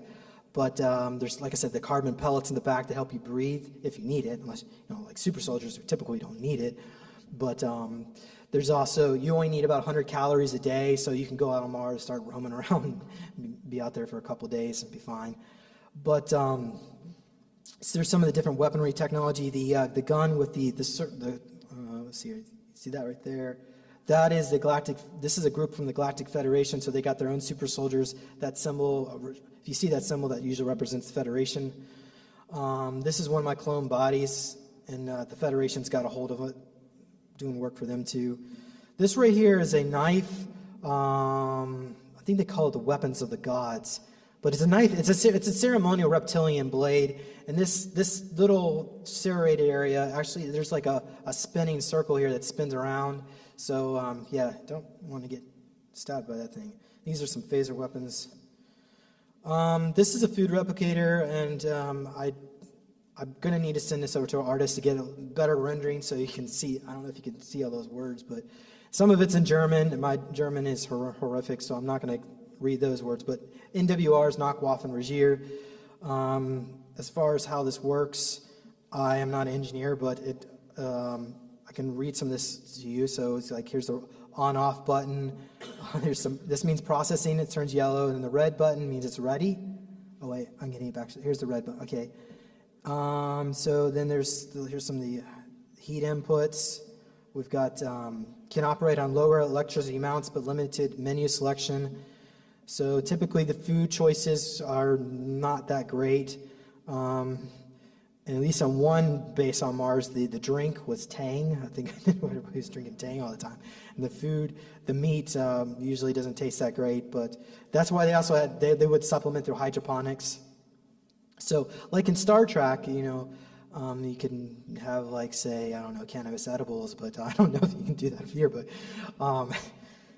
I think it's possible if the technology improves. See, in these programs, they didn't really want people to be well-fed. They wanted to keep them hungry, so that way they would be motivated to go out and do the work. So theoretically, you could, if a replicator, you could eat whatever. Everybody could be fat and overweight, but theoretically, they don't allow that to happen, so they restrict the technology and I guess the menu items as well that go with it.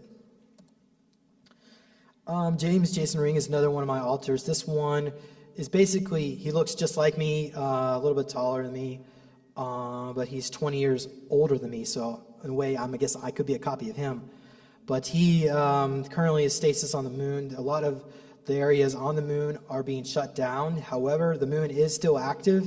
So I know there's some people out there who are saying that Mars and the moon are being shut down.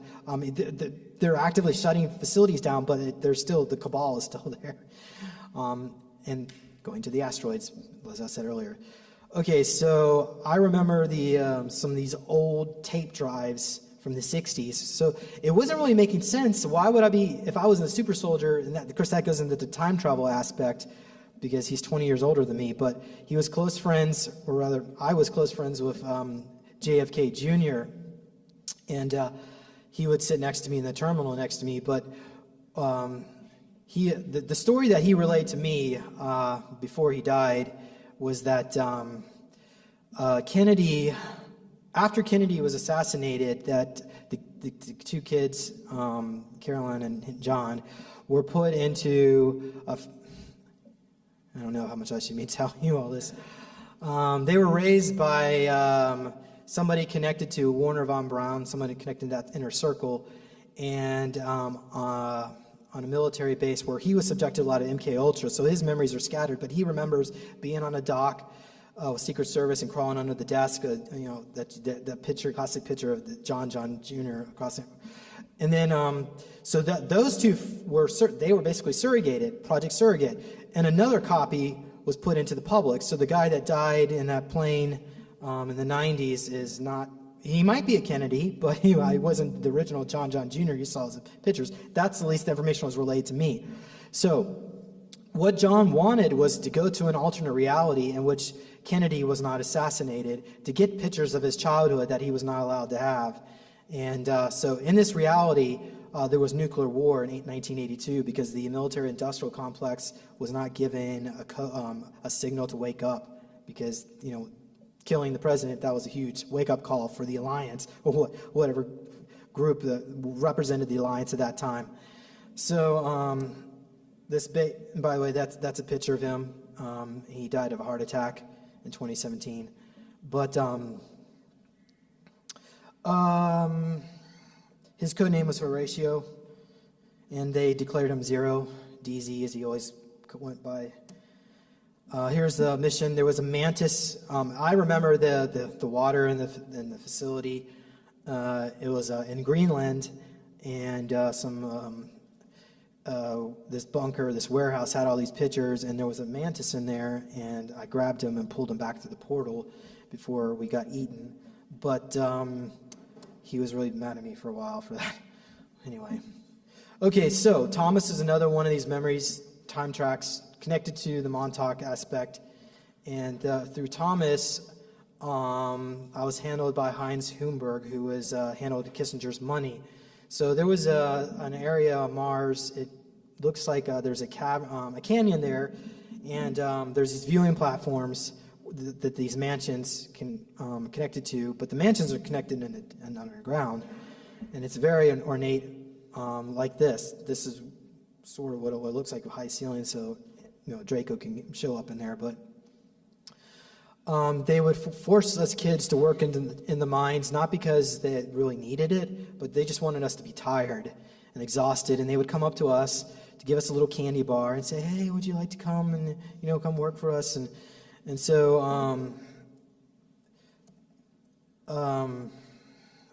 I was treated as their toy, and then I was forced into telekinetic tricks for some of my abilities that I had.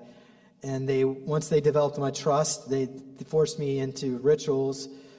There was this area in one of their mansions that are connected to the heart chakra of Mars, where if they conduct these rituals, it would lower the vibration of the entire planet. And the checkerboard floor had this snowflake symbol that had kind of like a Star of David type pattern. There was a granite altar and reptilians in robes. But the Heinz Humberg, he looked humanoid, but he could shapeshift into this insectoid-like creature, and they had reptilian. They were like a really bizarre hybrids. So none of us could escape because they had the abilities to remote view anything that's around them. And so if these guys are shut down here on planet Earth, they can go to Mars. They've got copies of themselves there. So just sending them to Gitmo and cutting their heads off is probably not enough. But it's connected to 5-star and Umbrella, a subgroup in Umbrella called the Fallen Angels group, and we're going to go into Umbrella a bit. But this is Umbrella is from an alternate reality in which Umbrella Corporation created the Ouroboros, released it. Ouroboros was a mixture, I probably have in my notes, let's see here, G viruses, yeah, okay. So the reason why they made, so Ouroboros created the zombie apocalypse, and the problem with the zombie apocalypse was if a super soldier got infected with the zombie virus, their body, they would die, but these zombies would also have superhuman abilities. For instance, a person with a low IQ that became a zombie would just probably be banging on the door. A person with a high IQ genius that became a zombie would be able to open and close the door. A person that was a super soldier that became a zombie could walk through the door or walk through glass windows and have telekinetic abilities, because they keep us shut down here, but once you're dead, the implants don't work. So they had a huge problem over there with these sleepers were all activated, and they needed to create Hulks to go in there to exterminate them, and the Hulks were immune to the zombie virus. Rob Richter was a clone body of mine. They experimented on him using the formula X10 Xylon XY was the name that we were getting, but they call it Frankensteining them.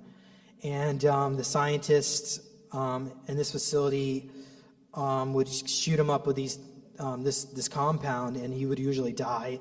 They would put him in the regen tank, and then he would die, and do that over and over again. So eventually they had to get a new fresh copy because it mutates the DNA. The regen tank does not fix mutations in the DNA. So eventually they were able to perfect the formula, but each time he dies, it's extremely painful. And then he grew to be about 12 foot tall, and some of his abilities include earthquakes, electromagnetic shielding, creating, altering vibration, sound, light, time, even physical matter, and could even fly away. So the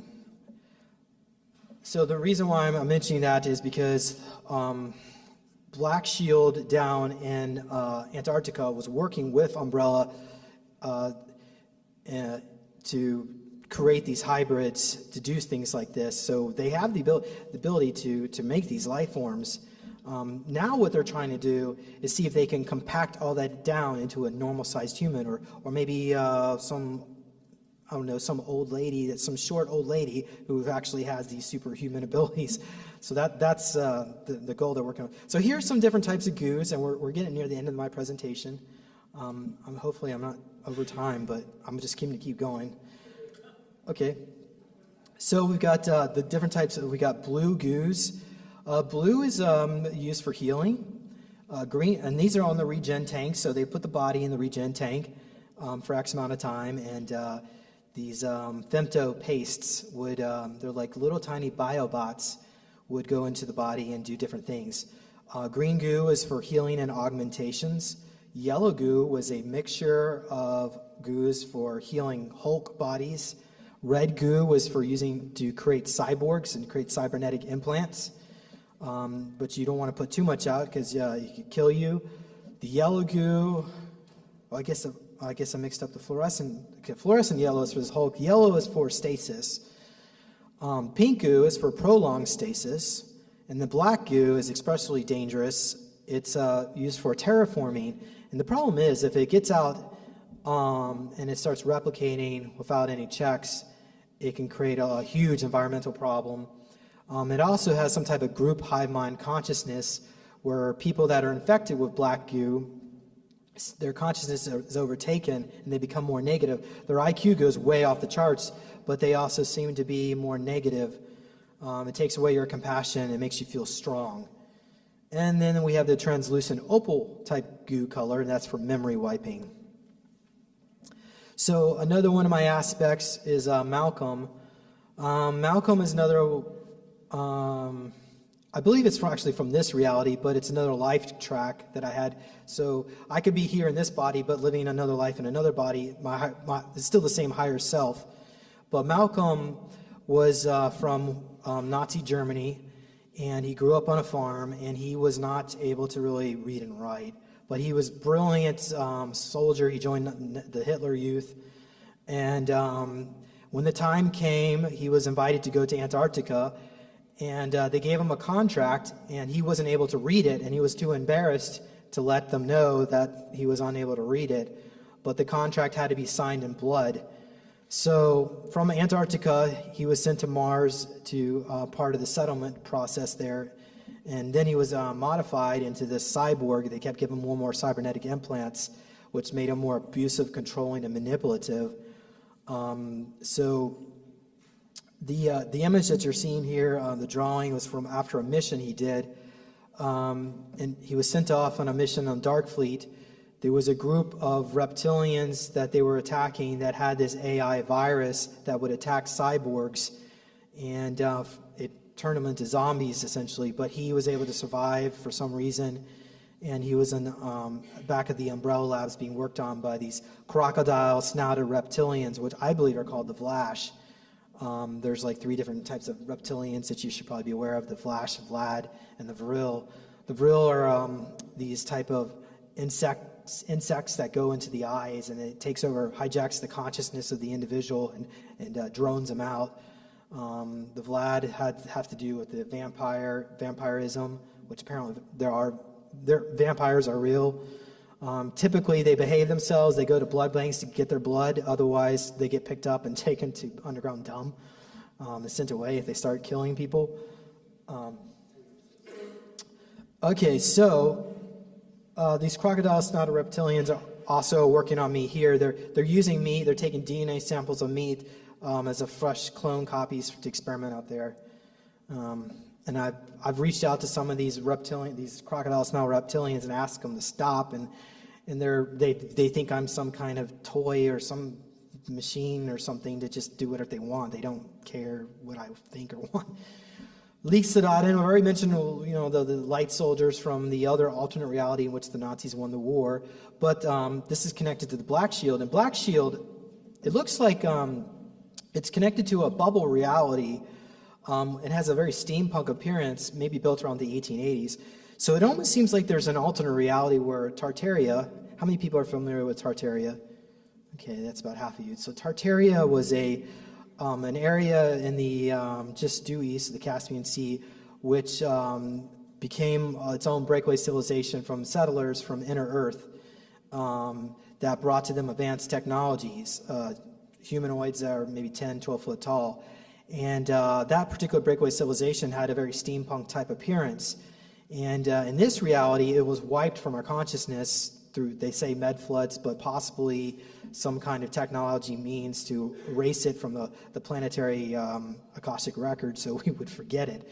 But evidence of this steampunk type era still exists in these other bubble pocket realities, such as with Black Shield, that is subcontracting with the Nazi groups, and that's where you see like the Nazi signs there, as well as Umbrella, Mobius, Skyline. Skyline is another one of these military contractors from a timeline in the future of cyborgs that created a cybernetic type timeline that's coming back in time, as well as ArcCorp, which is based on Saturn, and it's ArcCorp.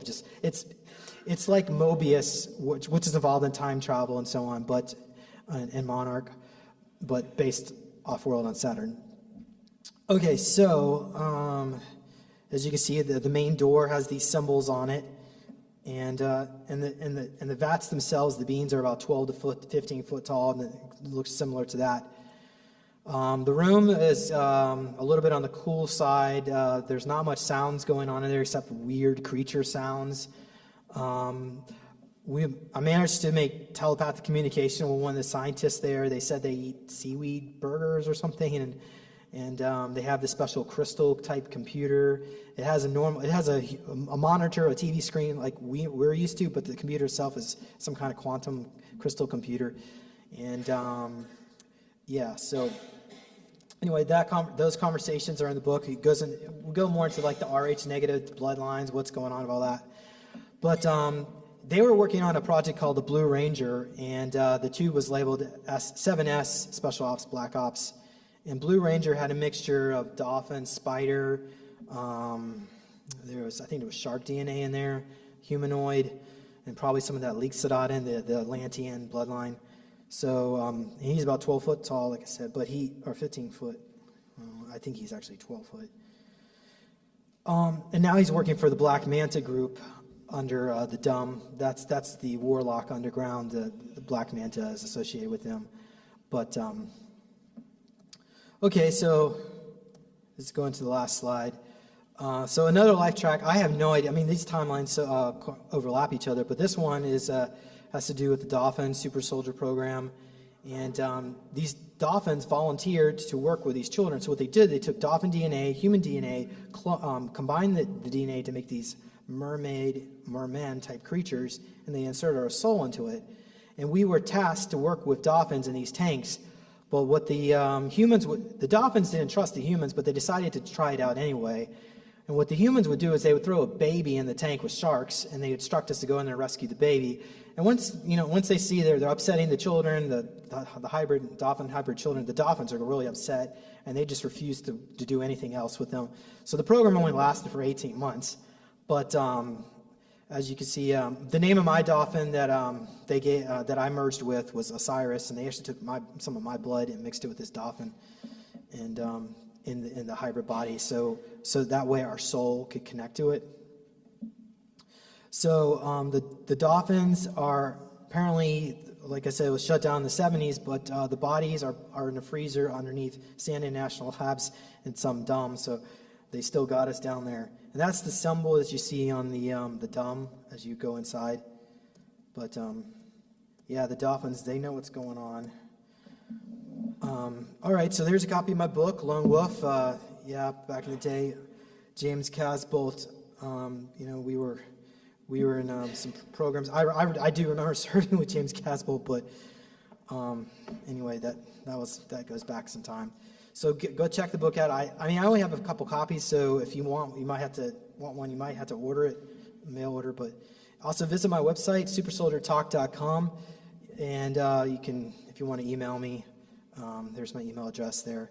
So I'm assuming, do I at least have 5 minutes for questions? Or okay, so let's go ahead and do some questions, and I'll do the best I can, but we'll see where we can go.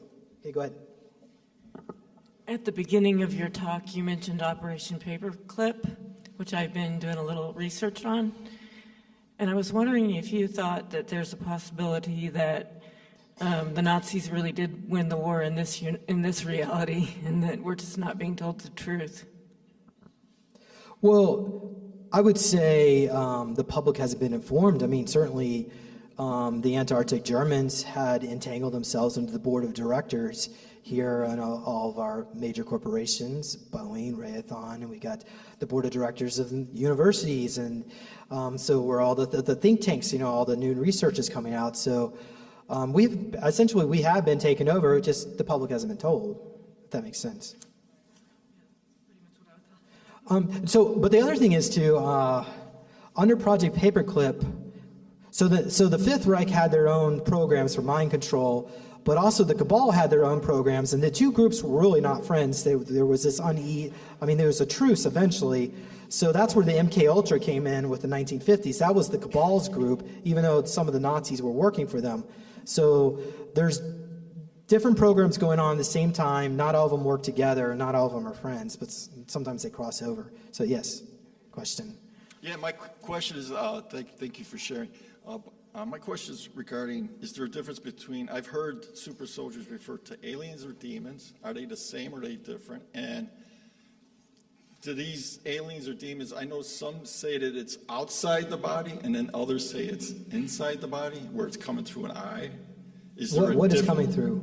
The entity, whatever you may call it. It could be an alien or... Is it going into the body, or you're perceiving it outside yourself when you communicate? You mean like as an avatar?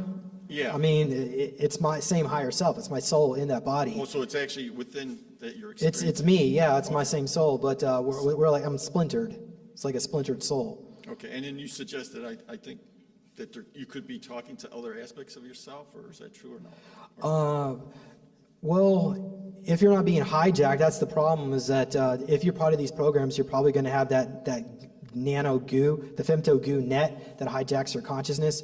So it's always good to verify, meditate. You could always, switch, get your stuff from dreams. I mean, last night I mentioned that I had a dream journal and pages keep going missing from it. So it makes it really difficult to do research, but I'm doing the best I can. So regarding... And when you're dealing with these entities, are you able to command or direct them, or do they obey, or do they lie? Do they lie or deceive you at all? Well, the thing is, when you say entities, I mean, these are flesh and blood aliens. So when I tell them to stop, they don't. They do not stop. They keep doing what they want to do. So you can't control them at all. I haven't figured out how to do it. Okay. I'm trying to. It'd be nice if I could figure out a way to stop it, but. This is question. And then, have you ever received any official recognition from a government agency? Well, in my presentation, I mentioned I got some information from DOD, but that's not official. Like an official saying, "Listen, we acknowledge." They don't want to. They wouldn't want to do that. I mean, that's 330 years of Baxter. I know why they wouldn't do it, but I was just wondering if they did do it. That's all. I was just curious. Well, thank you. By the way, thanks. You're like a wealth of information. I think you could outlast us all with stories, and they're interesting as heck. But question: could you give us a better understanding of like what an alternate bubble reality is, or some? And I've heard of like parallel dimensions or something where there's zombie worlds and all that, and all those different concepts get so confusing. I don't know if there's anything you can do to, if that's just some time and a lot of reading is going to cure. Yeah, so a lot of these corporations want to work outside of our time because for not only operational security, but also it allows them to be not subject to the rules that we face of our timeline. In the case of Black Shield, I'm not even sure what created these bubble realities. I believe they have, like Mobius has technologies to create pocket realities. And the Nazis from the other alternate reality, where the Nazis won World War II, is way more technologically advanced. So they have technologies to materialize entire regiments of super soldiers in, let's say, like the outback of Australia, and then it can disappear. Here, and it's kind of hard for us to understand how this works. I mean, even some extraterrestrials have technology where the inside of their ship is bigger than it is on the outside, and so in the future, I think pocket realities, bubble realities will become more. I mean, when the technology is open to the public, will create a whole other aspect of interdimensional travel. But I mean, I'm not a physicist. I couldn't explain how they're formed or where they come from. Yeah, I mean, maybe being in the third density or wherever, fourth or whatever, it's just a little complex for us at the moment. Thank you.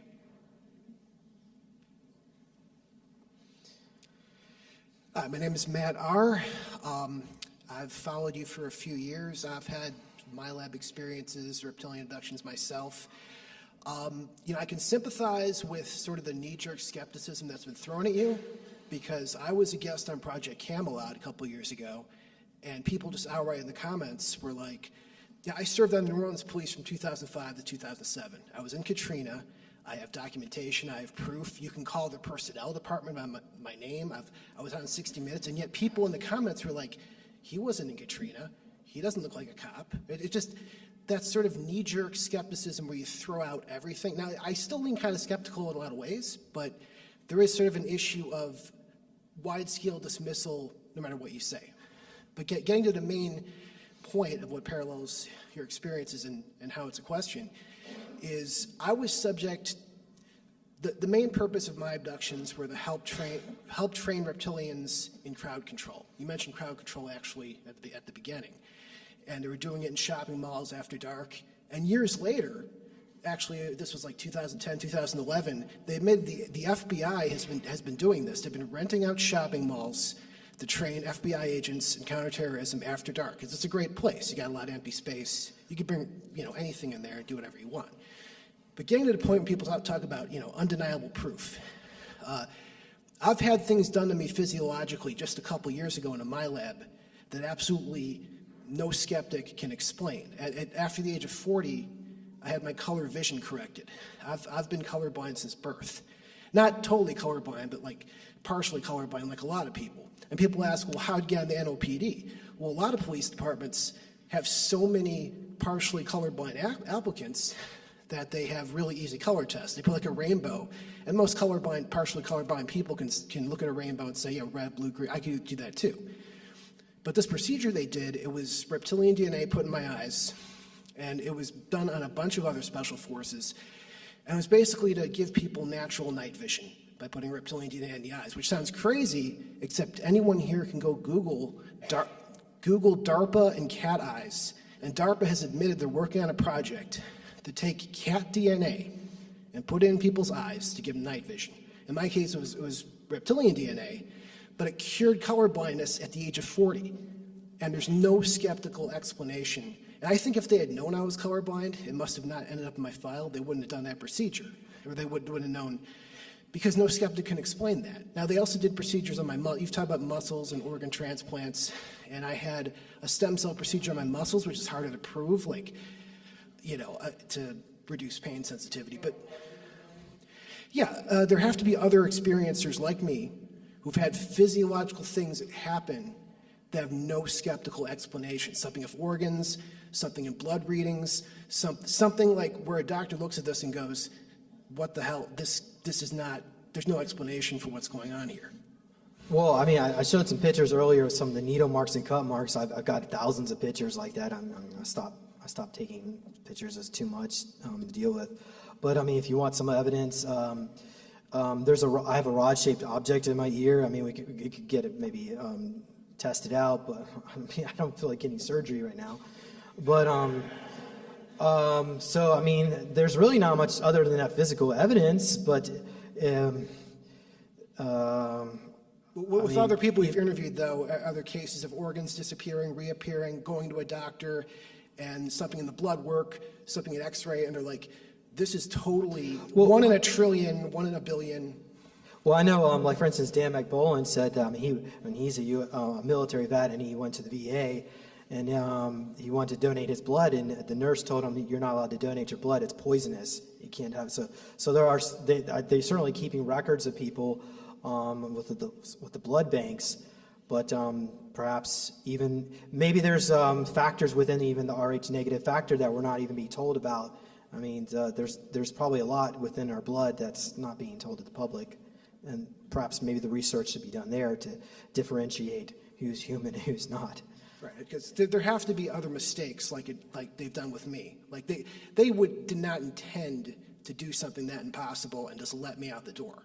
Like I don't think they must have just thought, well, he was a cop for 2 years. He's not colorblind. Like this procedure reverses colorblindness while enhancing night vision. So there's got to be other people out there with impossible physiological things that no skeptic can explain. And all I get from skeptics is, well, it must just be a 1 in a million, deformity that kicked in after 40, which is insane. Things don't happen at like 40. Your vision doesn't get better.